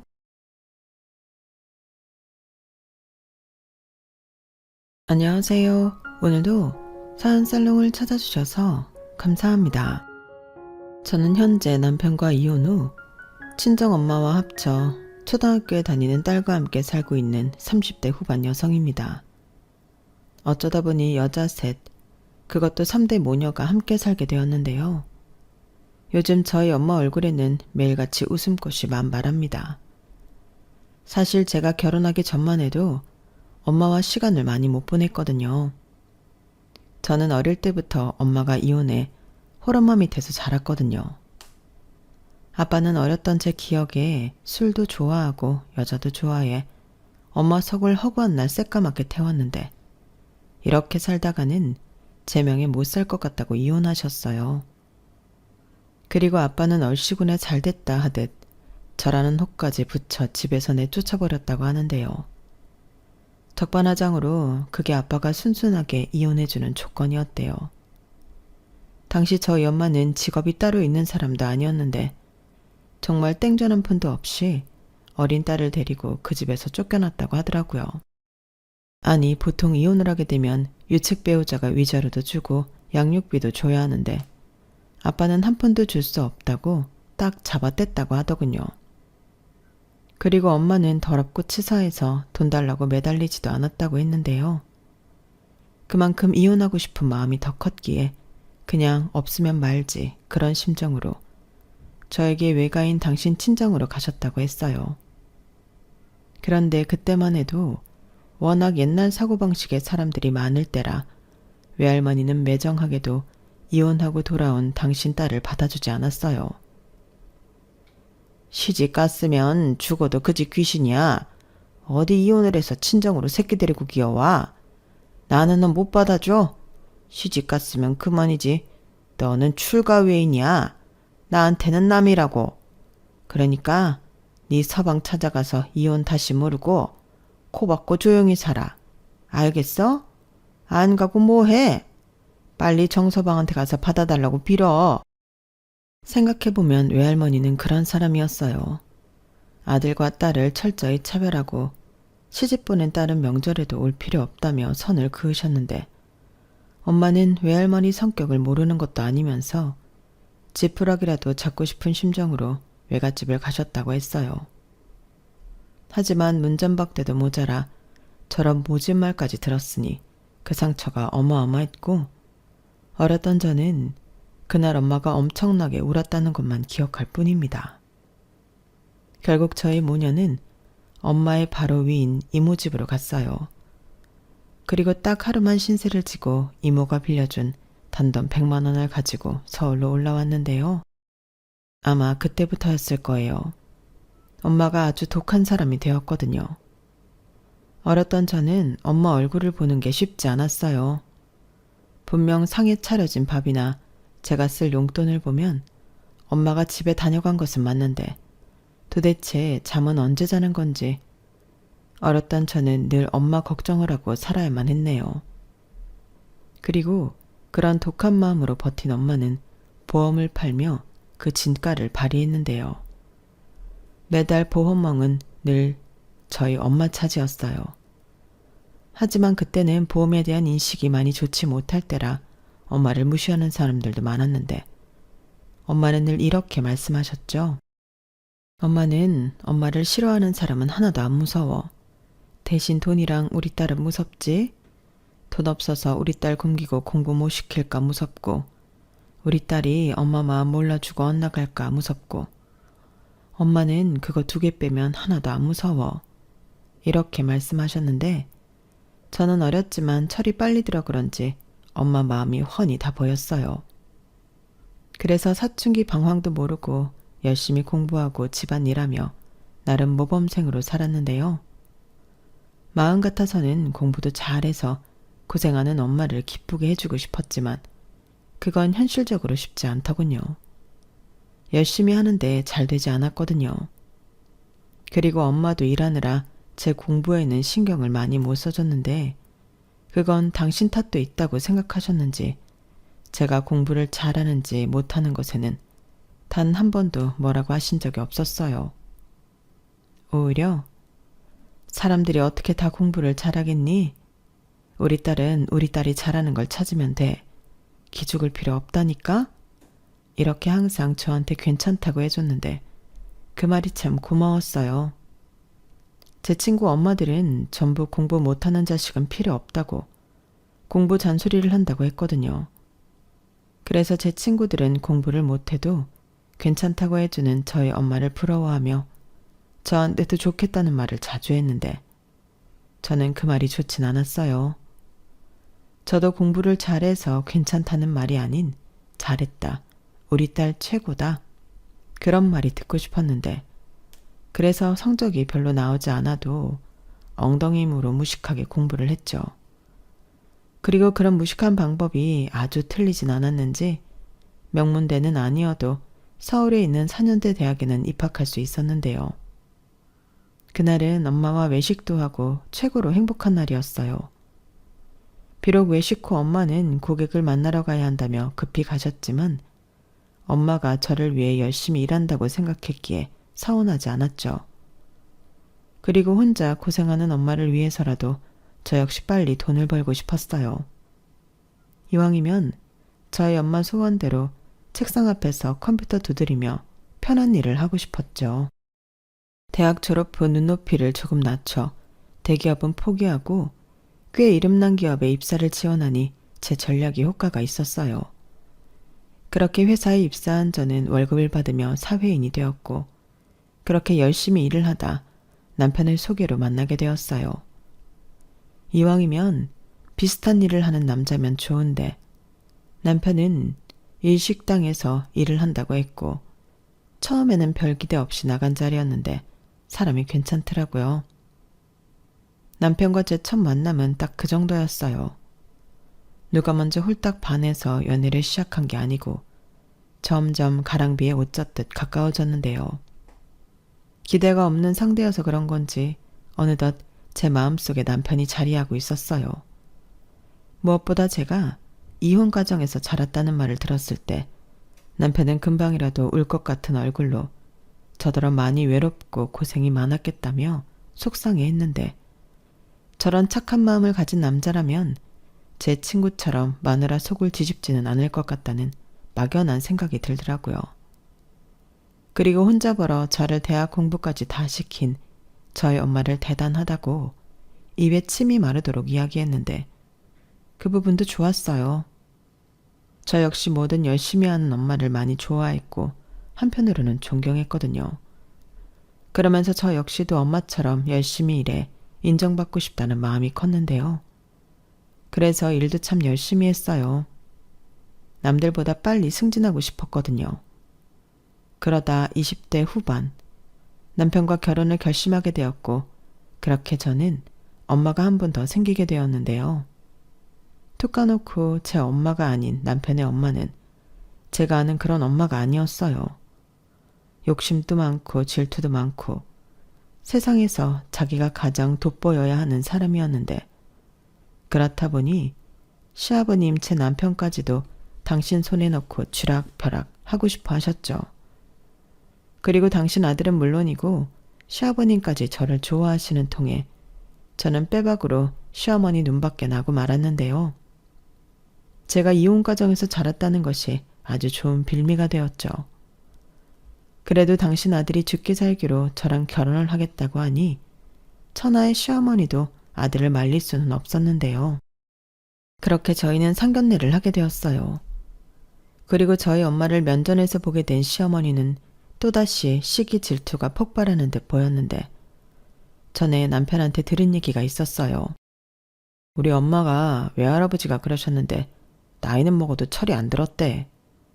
돈 있는 집 막내딸로 태어나 자기 하고 싶은 대로 다 하고 살았는데 이제 와서 그걸 어떻게 고치냐고. 그러니까 엄마 이겨먹을 생각하지 말고 못 살겠으면 멀리 떨어져 살라고 하시더라. 라고 하시더라고요. 그때는 저 소리가 무슨 말인가 살짝 이해가 가지 않았는데 상견례 때 모습을 보니 그 말이 무슨 말이었는지 단번에 이해가 갔어요. 분명히 한참 어린 제가 봐도 시어머니는 나이만 먹었는지 정신연령이 저보다 어렸거든요. 왜 어린애들이 대놓고 샘부리고 자기 성질대로 안 되면 악쓰잖아요.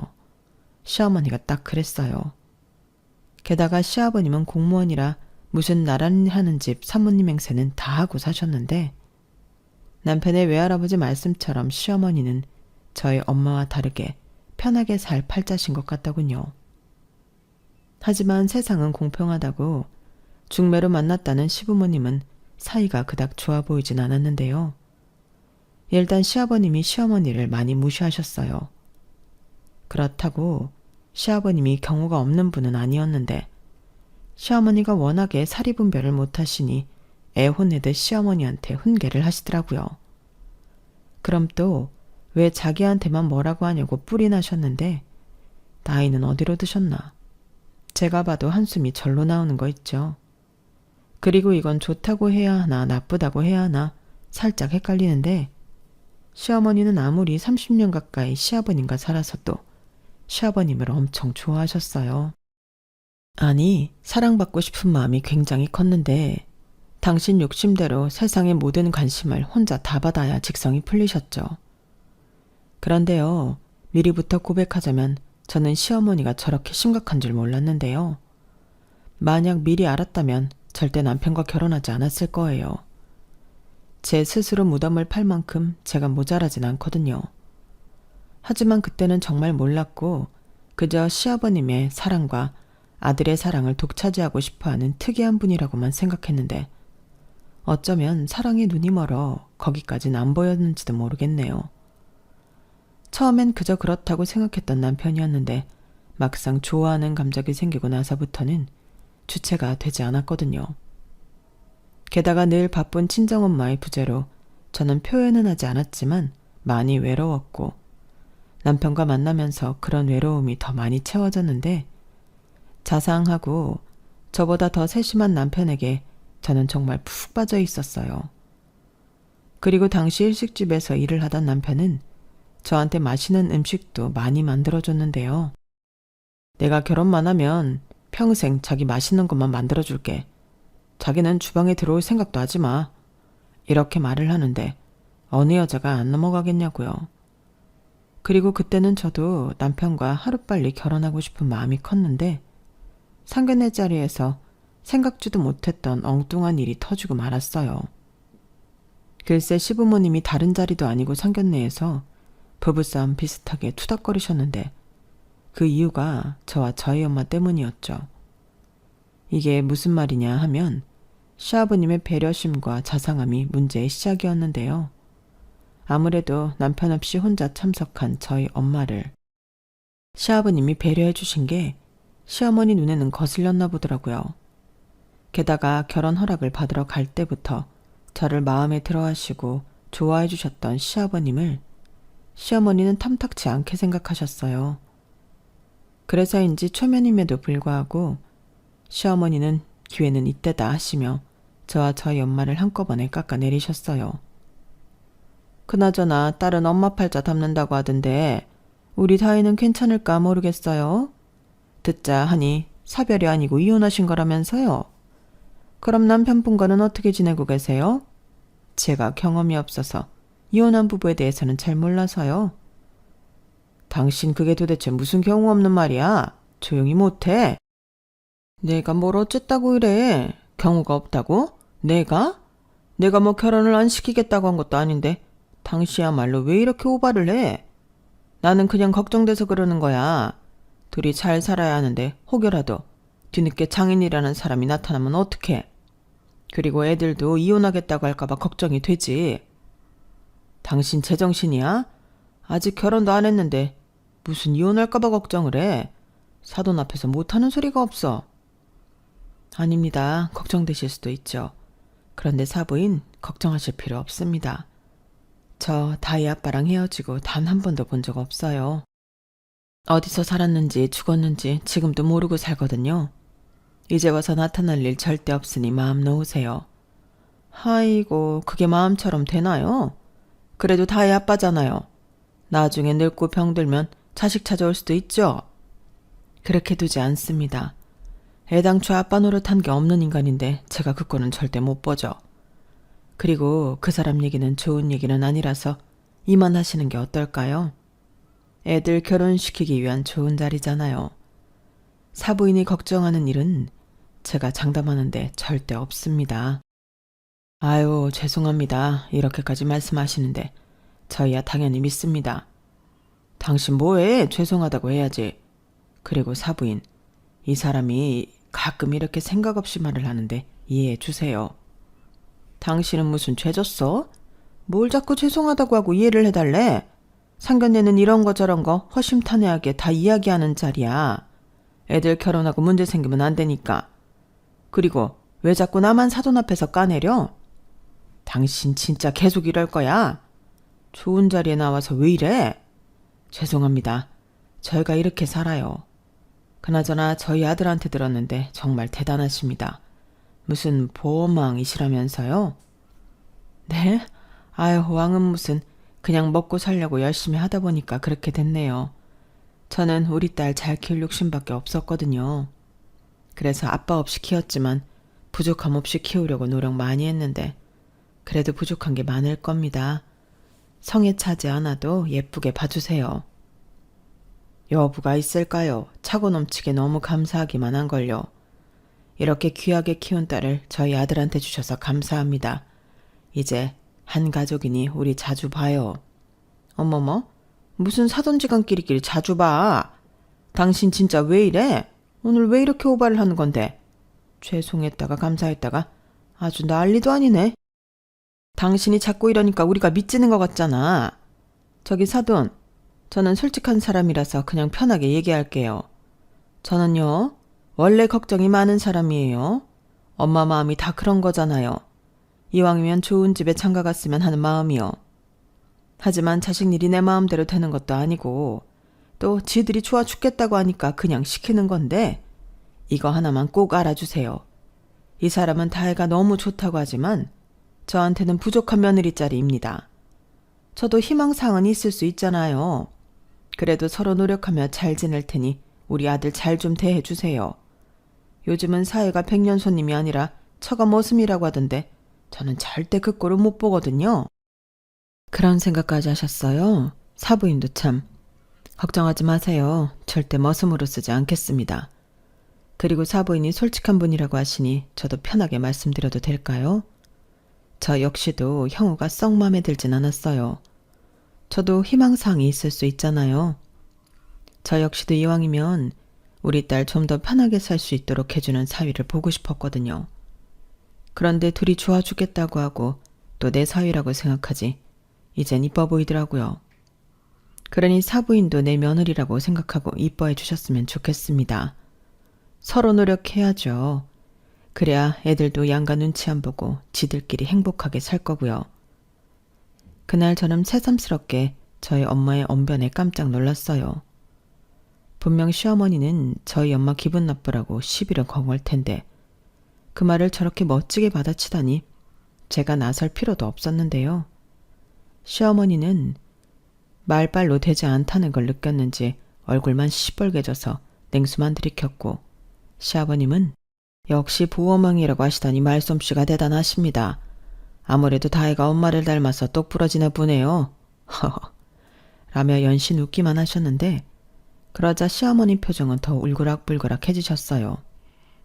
그리고 걱정한 대로 그날 댁으로 돌아가셔서 대판 싸우셨다고 남편한테서 들었는데요. 자기 마누라 개망신 시켜놓고 뭐가 그렇게 좋아서 신났냐고 그렇게 악을 쓰셨다고 하더라고요. 이 정도 이야기하면 보통은 저런 시어머니를 보고 어떻게 결혼을 할 생각을 했어? 자기가 자기 발짝 꼬았네. 이런 말씀을 하시는 분들도 계신데 시어머니가 저렇게 바락바락 하셔도 저는 자신 있었어요. 일단 시아버님이라는 든든한 방패가 있으셨고 그때는 남편이 저리도 우유부단한 놈인지 미처 몰랐는데요. 일단 저는 제 성격 믿고 결혼을 예정대로 진행했어요. 애당초 시어머니랑 잘 지낼 마음이 없었기 때문에 시어머니가 저런 사람이라는 건 저에게 그다지 중요하지 않았죠. 그리고 그걸 시어머니도 아셨는지 자기한테 꺾이지 않고 따박따박 제 할 말 다 하는 저를 참 싫어하셨는데요. 그렇게 제 길을 꺾으려 하시더라고요. 너는 휴일이라고 남편도 안 도와주고 집에서 퍼져 쉬고 있냐? 내가 정말 속이 상해서 너 당장 네 남편 가게로 튀어오지 못해. 남 가게도 아니고 남편이 개업을 해서 고생을 하고 있으면 마누라가 쉴 때라도 나와서 거들어야지. 너는 주말이면 회사 안 가지만 우리 아들은 언제 쉬니? 어머니, 가게 오셨어요? 저 원래 주말에 가게 가서 돕는데 오늘은 감기 기운이 있어서 약 먹고 쉬고 있거든요. 하필 오늘 오셨네요. 제가 가서 일할 때는 오시지도 않더니. 뭐야? 너 말에 뼈가 있다? 그래서 꼴랑 감기 걸렸다고 안 온다고? 꼴랑 감기가 아니고 저 정말 많이 아파요. 그 애한테 물어보세요. 이런 식으로 나오겠다 이거지? 내 아들이 아주 지 든든한 방패야. 그럼 지금 말고 한 3시간 정도 있다가 운전만 하러 나와라. 네? 운전이요? 내가 오늘 모임이 있어서 친구들을 우리 아들 가게로 불렀어. 원래는 술까지 마실 생각은 없었는데 오늘은 기분이 좋아서 술 한 잔들 하자고 하네? 대리 부르면 그것도 돈이잖아. 네가 나와서 내 차 운전 좀 해다오. 어머니, 대리비 얼마나 한다고요? 저 약 먹어서 운전하면 안 돼요. 지금도 약이 독한지 핑핑 도는데 운전하면 사고 나요. 그래서 약도 먹었겠다 좀 자려고 했는데 그래야 빨리 털고 그이 가게 가서 도울 수 있지 않겠어요? 오늘은 그냥 대리 부르세요. 여차하시면 그이한테 대리비 달라고 하시고요. 너 정말 이럴 거야? 아주 시어머니랑 맘먹자는 거지? 너 내가 주시하고 있다. 조심해. 아마 전날은 친구분들 앞에서 며느리한테 대접받는 시어머니 코스프레를 하고 싶으셨던 것 같았어요. 그런데 당신 뜻대로 되지 않아 뿔이 나셨는데 제가 아프다고 하니 달리 어떻게 하실 수가 없으셨겠죠. 제가 뭐 거짓말로 아픈 건 절대 아니었거든요. 한 3일 전부터 으슬으슬하고 컨디션이 좋지 않더니 금요일 밤부터는 꼬박 알아놓았어요. 그러니 남편도 오늘은 쉬어. 가게 나와도 도움도 안 되겠다. 라며 저더러 나오지 말라고 했는데 도움이 안 되겠다니. 저를 걱정하는 건지 가게를 걱정하는 건지 모르겠더라고요. 남편은 결혼하고 2년이 지나 가게를 오픈했거든요. 그리고 대출을 많이 받아 시작한 가게라 그런지 남편은 가게 오픈 이후 신경이 많이 날카로웠는데요. 그로 인해서 저한테도 많이 소홀했죠. 하지만 저는 남편이 오죽 스트레스 받으면 그럴까 하며 애써 이해해 주려 노력했는데 남편은 아니었어요. 저는 여전히 직장을 다니고 있었고 그렇기 때문에 제 일과 남편의 일을 구분지어 생각했는데 남편은 자기 가게 아니라 우리 가게라고 생각하는 것 같더라고요. 그런데 우리 가게를 저는 신경을 쓰려 하지 않았으니 서운함과 불만이 쌓여가는 듯 했는데요. 처음엔 자리 잡아야 하는 것도 있고 주말에 손님이 많이 몰리니 주말에는 나가 가게 일을 도왔는데 남편은 당연하게 생각했지만 저도 병이 난 거였어요. 막말로 남편이 가게를 오픈하고 난 뒤로 저는 쉬는 날이 없는 거나 마찬가지잖아요. 하지만 남편은 제가 직장 가서 일하는 건 앉아서 손가락만 움직이니 별로 힘들지 않다고 치부했는데, 직장 생활 하시는 분들이라면 알겠지만 조직 생활이라는 게 그렇지 않잖아요. 그래서 저 딴에는 억울하기도 하고, 회사를 다녀본 적이 없는 남편이라 그러나 보다 이해도 하려고 노력했는데, 어느 순간부터 저도 왜 나만 계속 이해를 해줘야 하나 정신이 번쩍 들었어요. 그리고 그즈음 임신까지 했는데요. 기쁜 일인 건 맞지만 마냥 기뻐할 수는 없었어요. 저만 죽어날 것이 분명했으니까요. 그리고 기뻐하는 남편과 시부모님에 비해 저는 육아까지 추가되어 힘든 시간을 보내야만 했는데, 설상가상으로 오픈하고 1년 뒤 남편의 가게는 매출이 뚝 떨어져 집안에 비상이 걸렸어요. 식구도 늘었는데 수입이 줄어들었으니 그것만큼 난감한 일이 없더라고요. 게다가 제가 출산휴가에 이어 육아휴직까지 하고 있었기 때문에 돈이 더 없었는데요. 그땐 친정엄마가 남편 몰래 많이 도와주셨어요. 제 통장에 100만 원, 200만 원씩 매달 입금을 해주셨는데, 그게 일회성도 아니고 매달 그런다는 게 쉬운 일이 아니잖아요. 하지만 친정엄마는 혼자 있는 당신은 돈 쓸 일도 없다며 남편한테 얘기하지 말고 생활비로 쓰라고 하셨는데요. 남편은 장모가 도와주는 거라는 걸 전혀 눈치채지 못했죠. 그저 제가 어디서 비상금이라도 잔뜩 꼽을 쳐놓은 줄 알고 있었는데, 내 돈은 지 돈이라고 생각하는 건지 아주 당연하게 여보, 나 30만 원만 줘 라고 하는 거 있죠. 하지만 제가 미쳤나요? 그 돈을 주게요. 그러니 저희는 그때부터 자주 싸웠어요. 아무리 애틋한 견우직녀도 돈 문제 앞에서는 원수가 되는 거죠. 그리고 원수된 남편은 모질이의 효자가 되었죠. 아무리 능력 없는 아들이라도 우리 아들 지켜 세워주니까 남편은 자기 엄마라면 아무 소리도 못했어요. 장사가 안 돼서 힘들다는 소리도 못했고, 허구한 날 친구들 끌고 와 몇십만 원씩 음식을 먹고 가도 그 돈을 달라고도 못했는데, 제 입장에서는 속이 터질 수밖에요. 저런 인간인 줄 알았다면 외로움이고 나발이고 축구 공 차듯 뻥 하고 힘껏 차버릴걸. 그제야 저는 제 손으로 정성스럽게 제 무덤을 팠다는 걸 알았는데요. 정말이지 자식 때문에 참고 살았네요. 제 딸한테는 이혼 가정 어쩌고 하는 꼬리표는 달아주고 싶지 않았거든요. 대신 남편이고 시어머니고 저는 제 할 말은 죽었다 깨어나도 하고야 말았는데요. 전에 친정엄마가 그랬어요. 엄마가 참으면 네 딸도 커서 참고 산다? 그게 딸이야. 네 시어머니가 너 상견례 때 그랬지? 딸은 엄마 팔자 담는다고. 나는 그 말이 아직까지도 내 속을 뒤집는다. 그래, 너는 내 딸이니까 닮았겠지. 근데 봐봐, 좋은 것만 닮았잖아. 네 딸도 그렇게 키워. 이렇게 말씀하셨는데, 저도 딸 가진 엄마가 되고 보니 엄마가 무슨 마음으로 그런 당부를 했는지 알 것 같았어요. 그래서 더 당당하게 살려고 노력했는데, 그러다 정말 이대로면 안 되겠다 할 정도로 남편의 가게가 힘들어졌어요. 이제 그만 고집 부리고 가게 정리해. 장사해도 손해라면서 그런 멍청한 짓을 왜 하냐고. 왜 하긴, 죽지 못하니까 하는 거지. 장사해도 손해지만 그래도 희망은 있잖아. 근데 이거 접으면 뭐 남아? 빚잔치하고 아무것도 없는 거야. 우리 빈손 되는 거라고. 아니지, 가게 낸다고 지금 빚만 남는 거지? 그렇다고 더 가면 낭떠러지 빚더미에 올라가는 걸 뻔히 알면서도 가게를 못 접는다고? 직원 월급도 못 줘서 혼자 하잖아. 신경 꺼. 언제는 우리 가게 아니고 내 가게라며. 내 가게 내가 알아서 할 테니까 너는 애나 키워. 하유, 애는 뭐 거저 키워? 남편이 돈을 안 갖고 오는데 내가 어떻게 애를 키워? 자기 비상금 있잖아. 왜? 이제 비상금 다 떨어지고 없냐? 비상금 같은 소리 하네. 그거 비상금 아니거든? 나는 애당초 비상금에 빗자도 꺼낸 적이 없어. 그럼 그 돈은 뭔데? 혹시 어디서 훔쳤어? 훔쳤다. 우리 엄마 통장에서 훔쳤어. 진짜 장모한테 부끄러운 줄 좀 알고 살아라.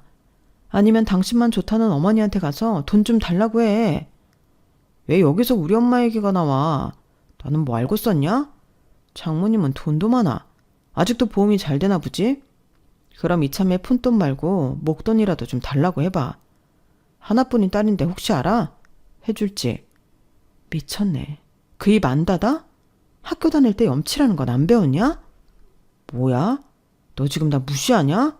나도 대학 나왔거든. 어디서 하늘 같은 서방을 무시해. 서방 같은 소리 하네. 서방 대접 받고 싶거든 서방 노릇을 해. 아니 그건 바라지도 않을 테니까 애비 노릇이라도 해 좀. 저희는 남편의 가게가 되지 않아 한가한 만큼 둘이 치열하게 싸웠어요. 거짓말 조금 보태서 아침, 점심, 저녁 매일 3번 이상은 내가 왜 저런 인간이랑 살지? 확 이혼할까? 이런 생각을 했는데 그때까진 정이 아주 조금은 남았는지 남편이 불쌍하다는 생각도 했었죠. 다들 어렵다는데 내 남편만 잘못한 건 아니었으니까요. 하지만 계속 이렇게 밑빠진 독에 물을 부을 수는 없었는데요. 한편으로는 지가 호되게 당해봐야 정신을 차릴 것 같았어요. 그래서 눈 딱 감고 남편이 제대로 망하기를 기다렸는데 오래도 가지 않더군요. 정말 보증금 다 까고 빚더미에 올라 장사를 접게 되었어요. 그때 시아버님이 난리가 나셨어요. 왜 마누라 말 안 듣고 고집부려서 이 사단을 만드냐고요. 지가 모자라면 현명한 마누라 뒀다 뭐해. 유진이 엄마가 진작에 접으라고 했다며? 당신은 왜 우리 아들 말은 안 듣고 며느리 말만 들어? 얘도 사정이 있으니까 그랬겠지? 당신 누구 아빠야? 팔은 안으로 굽는데 왜 당신 팔만 밖으로 굽어? 감싸고 돌 걸 돌아. 아휴, 아무튼 나는 도와줄 돈도 없고 그럴 마음도 없다. 네가 저지른 짓 네가 수습해. 왜 사고는 네가 쳐놓고 남더러 책임져 달래? 아빠는 남이 아니잖아. 나도 진짜 이러고 싶지 않아서 여태 도와달라는 말도 못했는데 좀 도와줘. 노후자금 뭐 그런 거 준비해놓은 것도 없어? 막말로 내가 장남인데 엄마 아빠 노후는 내가 책임지지. 그러니까 그 돈 있으면 좀 내놔봐. 지랄하네. 네가 우리 노후를 책임져? 나는 싫다. 그래. 니네 엄마나 데리고 가서 좀 책임져라. 왜 갑자기 거기에 나를 찍어 붙여? 노후는 뭐 새장가 가게? 그래. 중매로 콧게서 이만큼 살았으면 됐지. 쟤 망하는데 당신이 일조했잖아. 오만 사람들 다 데리고 가서 거기 가서 기분 내고 며느리 흉보고 사람들이 다 뒤에서 수군거려. 웃겨. 다들 와서 좋다고 처먹을 때는 언제고 우리 아들 조금 힘들어졌다고 곳에 그 주둥이를 놀리고 사나? 내가 뭐라고 했어? 다 부질없는 짓이라고 했지? 이 집에서 야무진 건 우리 며느리 하나야. 또 시작이다. 아주 며느리가 좋아 죽지? 왜?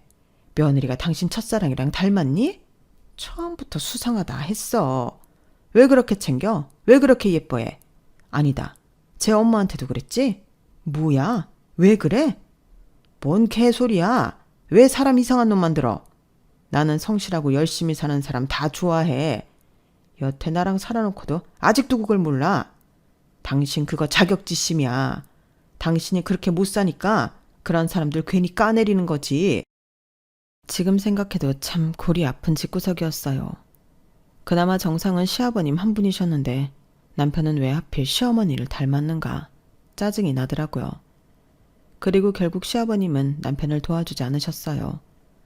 저는 부랴부랴 복직을 했고 남편은 막노동에 오토바이 배달까지 할 수 있는 건 전부 하며 빚을 갚았어요. 남편이 버는 건 남편 빚 갚고 제가 버는 건 생활비를 했죠. 사실 그렇게만 살면 풍족하진 않지만 살 수는 있었어요. 그런데 가게를 폐업한 후부터 남편은 힘든지 살이 쭉쭉 빠졌는데 시어머니가 애가 닳더라고요. 당신 아들만 죽어난다고 저더러 직장 있으니까 대출받아 빚 갚으면 안 되냐고 억지를 부리셨어요.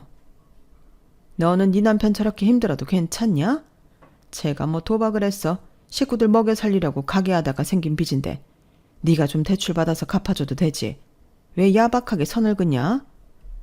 선 그어야 살죠. 아니 뭐 같이 죽어요? 사실 지금은 제가 가장이에요. 제가 벌어서 저희 식구들 먹고 살잖아요. 그리고 유진 아빠가 버는 건 자기 빚 갚는 건데 딱히 하실 거면 저를 딱히 하셔야 하는 거 아니에요? 뭐라고? 네가 뭐가 딱해? 너는 여름이면 에어컨 나오고 겨울이면 히터 나오는 사무실에 앉아서 편하게 일하잖아. 아, 진짜 너는 처음 볼 때부터 정이 안 가더니 끝까지 그래. 내가 그때 정말 죽는 신용을 해서라도 결혼 못하게 뜯어 말렸어야 했는데. 그러게요. 왜 안 말리셨어요? 안 그랬으면 저도 이러고 안 살잖아요. 좀 열심히 하시지. 너 그 입 안 닫아? 어떻게 된 게 그 주둥이는 연신 사람 복장을 뒤집냐? 네 엄마가 그러라고 가르치든? 네, 할 말 하고 싶은 말 당당하게 하고 살라고 가르치셨어요. 그래야 제 딸이 저 닮는다고요. 어머님이 그러셨잖아요. 딸은 엄마 팔자 닮는다고요. 제가 여기서 죄 없이 어머니한테 지면 저희 유진이도 그런 것만 배우면 어떡해요. 저는 그 꼴은 절대 못 봐요. 시어머니는 제 말에 혈압이 오른다며 잘못했다는 소리 할 거 아니면 연락도 하지 말라고 하셨어요. 그 말이 얼마나 감사했는지 마음 편하게 연락도 안 드리고 살았는데요. 단 2년 정도 남편이 고생하며 돈을 버니 빚도 어느 정도 갚았다고 하더라고요. 그런데 안 살 거면 몰라도 옆에서 힘들어하는 남편을 보니 저도 마음이 그다지 좋진 않았는데, 빚은 다 갚았으니 자기 책임은 다 했고 앞으로가 걱정이었어요. 그렇다고 앞으로도 계속 막노동을 하라고 하긴 싫더라고요. 그리고 남편은 할 줄 아는 건 음식밖에 없으니 제일 좋은 건 일식당에 취직을 하는 건데, 나이도 있고 칼을 오래 놓기도 했고 남편을 쓰겠다는 가게는 애석하게도 없었죠. 그러자 남편은 계속 자신감을 잃어갔고 빚을 갚아야 한다는 강박도 사라지니 일도 나가지 않으려 했어요. 그렇게 집안에 굴을 파고 있으니 딸아이도 아빠 눈치를 보더라고요. 그 어린 게 아빠 눈치를 보는데 꼭 저 어릴 때 보는 것 같아서 속에서 천불이 올라왔어요. 그래서 안 되겠다 싶어 이젠 정말 우리 가게를 찾아보자 남편한테 제안을 했는데요. 퇴직금을 받아 일식당을 차리자고 제안을 했어요. 대신 이번에는 정말 죽기 살기로 해야 하니 레시피 연구도 좀 하고, 일식이 신선한 재료가 생명이다 보니 공급처도 신경 써서 알아보자고 했는데, 남편은 신나서 제 말이면 무조건 다 한다고 충성충성했더랬죠. 그때는 집안 살림도 어찌나 척척 잘만 도와주던지, 순간이었지만 제 팔자가 피는 것만 같았는데 시어머니는 거꾸로 속에서 부하가 치민다고 하셨어요. 금쪽 같은 자기 아들이 며느리한테 굽실거리는 꼴을 보려니 목구멍에 밥이 안 들어가신다고 하더라고요. 그러니 자기 아들 집에서만큼은 손 하나 까딱하지 않도록 저더러 다 하라고 하셨는데, 그런 말을 들을 제가 아니었죠. 막말로 그 가게를 누구 돈으로 하는데요. 그리고 제일 중요한 가게 보증금이며 임대료도 제 손에서 가장 저렴하게 건물주를 구워 삶았는데 손 하나 까딱하지 않을 사람은 저였죠. 그래서 시어머니가 뭐라고 하시든 상관하지 않았어요. 그저 이젠 정말 우리 가게가 잘 돼야 하니 가게에만 집중했는데요. 다행히 한 두어 달 미치고 고생을 좀 했지만 가게는 빠른 속도로 입소문이 나서 수익이 나기 시작했어요. 식재료가 신선하고 음식이 맛있는데 가격도 좋으니 사실 안 되는 게 이상한 일이었는데, 오픈런을 한다고 출근 전에 줄 서 있는 사람들을 보면 그렇게 행복할 수가 없었어요. 그런데요, 그렇게 매일같이 사람들이 줄을 서고 웨이팅을 하는데 불청객 집단이 찾아왔어요. 바로 시어머니와 계모임 사람들이었죠. 뻔히 기다리는 사람들 말고 테이블 다 찬 거 봤으면서도 자기들 자리 내놓으라고 저희 직원을 잡고 계셨어요. 내가 여기 사장 엄마라고. 사장 엄마가 왔는데 저 사람들이랑 똑같이 줄을 서는 게 말이 돼? 그리고 원래 고급 레스토랑은 VIP석은 남겨놓는 거야. 저기 죄송한데 저희 사장님은 그런 거 없다고 하셨어요. 매일 줄 서는 분들이 저렇게 많은데 예약도 잡지 말고 무조건 선착순으로 손님 받으라고 하셨거든요. 뭐야? 우리 아들이 그랬다고? 아니, 여 사장님요. 어머, 진짜 웃기고 자빠졌네. 여기 여 사장이 어딨어? 사장 사모겠지. 사장 사모가 사장보다 높나? 어머니, 또 오셨어요? 저는 사장 사모도 아니지만 사장 엄마라도 이건 도의적으로 안 되는 거예요. 밖에 보는 사람들 잔뜩 있는데 구설수 오르게 하고 싶으세요? 저희 이번에 망하면 쪽박이에요. 야, 너 지금 여기 사람들 안 보여? 나 시어머니야. 며느리가 시어머니 기는 못 살려줄 망정 창피를 주냐? 그러게 제가 지난번부터 안 된다고 좋게 말씀드렸잖아요. 어머니야말로 왜 그러세요? 저희 이제 조금 잘 되려고 하는 건데 도와주셔야지. 왜 자꾸 깽판을 치시냐고요? 뭐? 깽판? 너 정말? 나 개망신 주려고 작정을 했지? 그래, 너 잠깐 이리 따라 나와 봐. 시어머니는 보는 사람들이 많다는 걸 의식하는 듯 저더러 가게 뒤편으로 가자고 하셨어요. 그리고 저는 꿀릴 것이 없었기에 그 뒤를 따랐는데 고부가 싸운다는 소식을 들었는지 남편이 주방에서 나오더라고요. 그러고는 일 크게 만들지 말고 자기 엄마가 해달라는 대로 해주라고 하는데 이게 미쳤나 싶더군요. 꼬라지를 보니 돈 100만 원 거덜내고 가실 것 같은데 그럼 그 돈은 누가 메꾸냐고요. 그래서 안 된다고 단호하게 말했어요. 그러자 남편은 시어머니와 똑같이 자기가 사장이니까 사장 말을 들으라고 했는데 어이가 없었죠. 그래서 나중에 다시 얘기하자고 했는데 순간 너무 화가 났어요.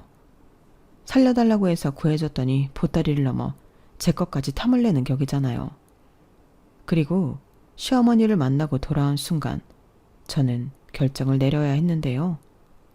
시어머니가 저를 보자마자 제 뺨을 한 대 올려 붙이시더니 그러셨어요. 야, 내가 정말 너 어디까지 하나 두고 봤는데 더는 못 봐주겠다. 내 아들이랑 갈라서 이제 우리 아들 너 아니어도 잘 먹고 잘 살 거고 너보다 어리고 잘난 여자 만나 새장가 갈 수 있거든. 그러니까 너는 이만 꺼지라고. 너 하나 우리 집에 들어오고 나서 뭐 하나 잘 되는 게 없어. 나 네 시아버지랑 헤어지게 생겼다. 맨날 너랑 나랑 비교하는데 사람이 짜증나서 살 수가 있니? 다 너 때문이야. 그러니까 나랑 우리 아들 앞에서 꺼져. 네 새끼도 데리고 같이 꺼져. 당장 내 아들 가게에서도 꺼지라고.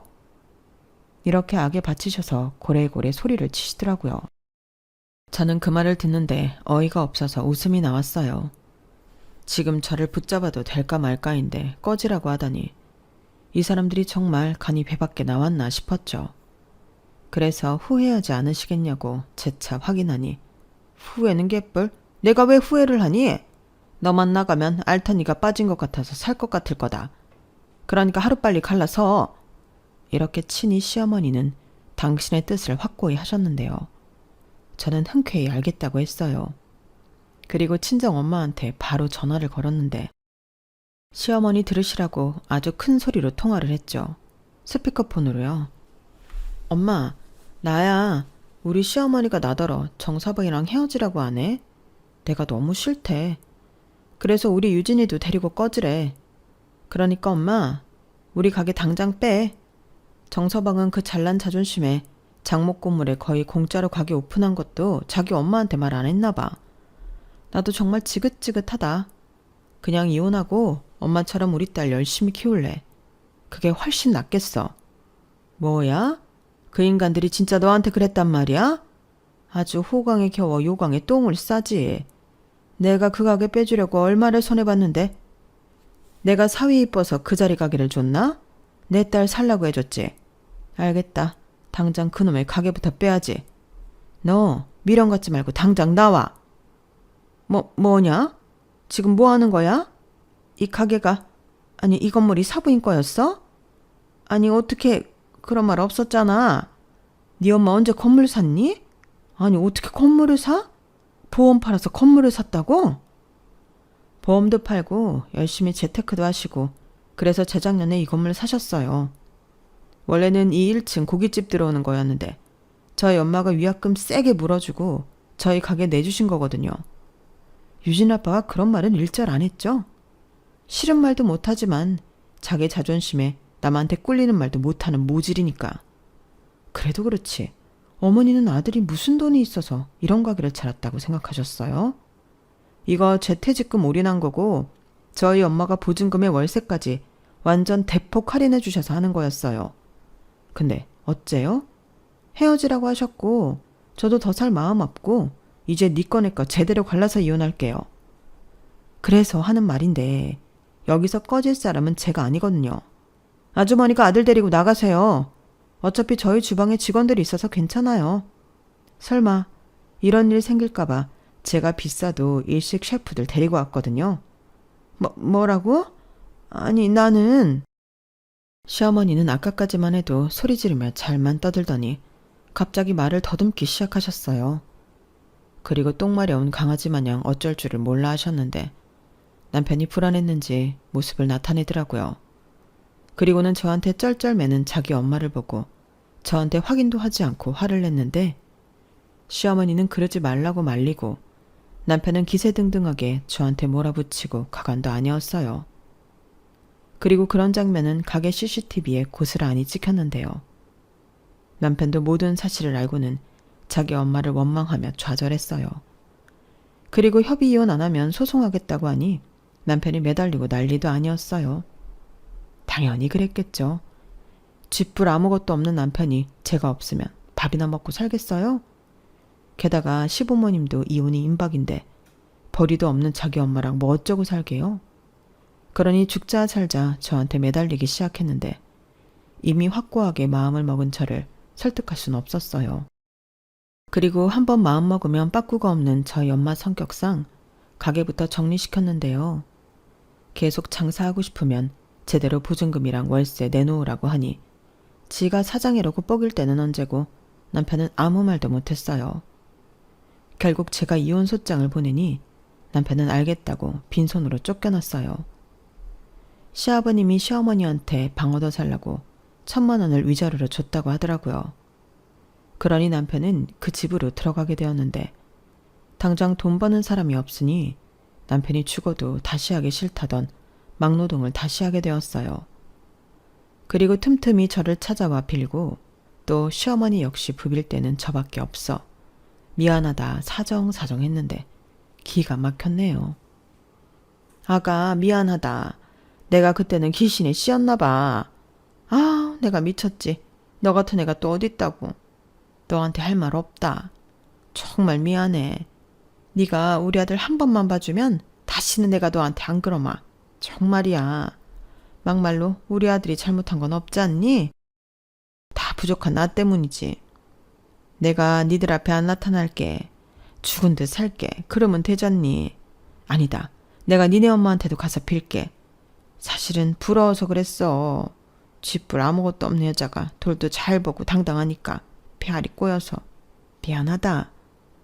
시어머니는 이렇게 연신 안 나오는 눈물을 쥐어짜며 사정하셨어요. 하지만 이제 와서 후회한들 한번 결심한 일을 바꾸고 싶진 않았어요. 저도 그 엄마의 그 딸이라 한번 정하면 무르는 법이 없거든요. 그래서 포기하시라고 사정 봐서 애 양육비는 천천히 받겠다고 했는데요. 결혼할 때 남편이 해온 건 그대로 줬어요. 그래야 그 인간도 저한테 따지고 말고 할 빌미가 없죠. 어차피 그래봤자 남편이 들고 온 건 별로 없어서 아쉽지도 않았거든요. 그리고 위자료 뜯어내야 하는데 그거 안 하는 대신 연락하지 말라고 약속도 야무지게 받았는데 이혼이 확정되던 날 저는 해방을 맞은 독립군의 심정이었어요. 친정엄마는 이혼할 당시 앞으로가 막막했다고 했지만 저는 든든한 엄마라는 뒷배가 있으니 좋기만 하더라고요. 그리고 저희 엄마도 애써 참고 살지 말라고 했는데요. 그렇게 저는 모든 걸 다 정리하고 엄마 집으로 들어갔어요. 다행히 먼저 다니던 회사에서 먼저 연락이 왔고 마침 직장을 구하고 있다는 저에게 다시 회사로 돌아오라는 감사한 제의를 해주셨는데 그리하여 지금은 원래 있던 제자리로 돌아가게 되었어요. 장사도 나쁠 건 없었지만 뭐니 해도 하던 일이 최고더라고요. 익숙하고 잘할 수 있는 일을 하고 있으니 전에 다닐 때는 몰랐는데 매일 출근하면 행복했어요. 마치 대학 졸업하고 처음 입사했을 때 느꼈던 설레임과도 비슷했는데 언젠가 회사가 힘들고 그만두고 싶을 때 그때의 기억을 떠올리면 좋을 것 같아요. 제가 떠나보니 알게 되었거든요. 제가 회사를 너무 좋아한다는 걸요. 그리하여 지금은 신나게 일하고 또 엄마와 저희 딸과 행복한 일상을 보내고 있는데요. 남들은 팔자 센 이혼한 모녀가 산다고 수군거릴 수도 있겠지만 저는 지금이 제일 만족스러워요. 엄마와도 시간을 자주 보낼 수 있으니 어릴 때 한이 풀리는 것 같고 저보다 저희 딸을 더 잘 챙겨주는 엄마가 있어 너무 든든하기만 한데요. 남편과 살 때를 비교하면 삶의 질이라는 게 차원이 달라요.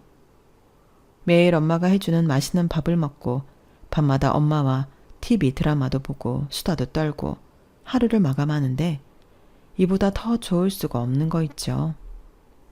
저희 엄마는 똘똘한 건물 덕에 이젠 달리 일을 하지 않고 계십니다. 그 덕을 이젠 제가 톡톡히 보고 있는데 이제부터는 제가 엄마한테 효도하면서 살려고요.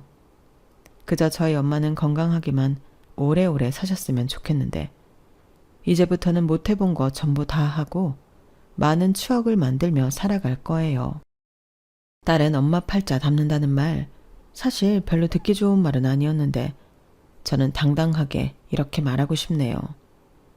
저는 엄마 팔자를 닮아 이렇게 호강하고 산다고요.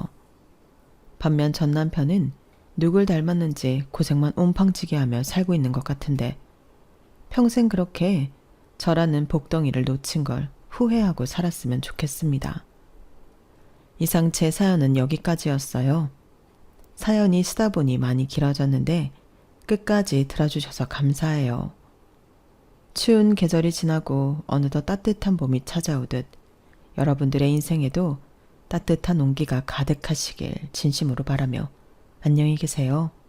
고맙습니다. 여러분, 사연 댓글에 응원과 현명한 조언 부탁드려요.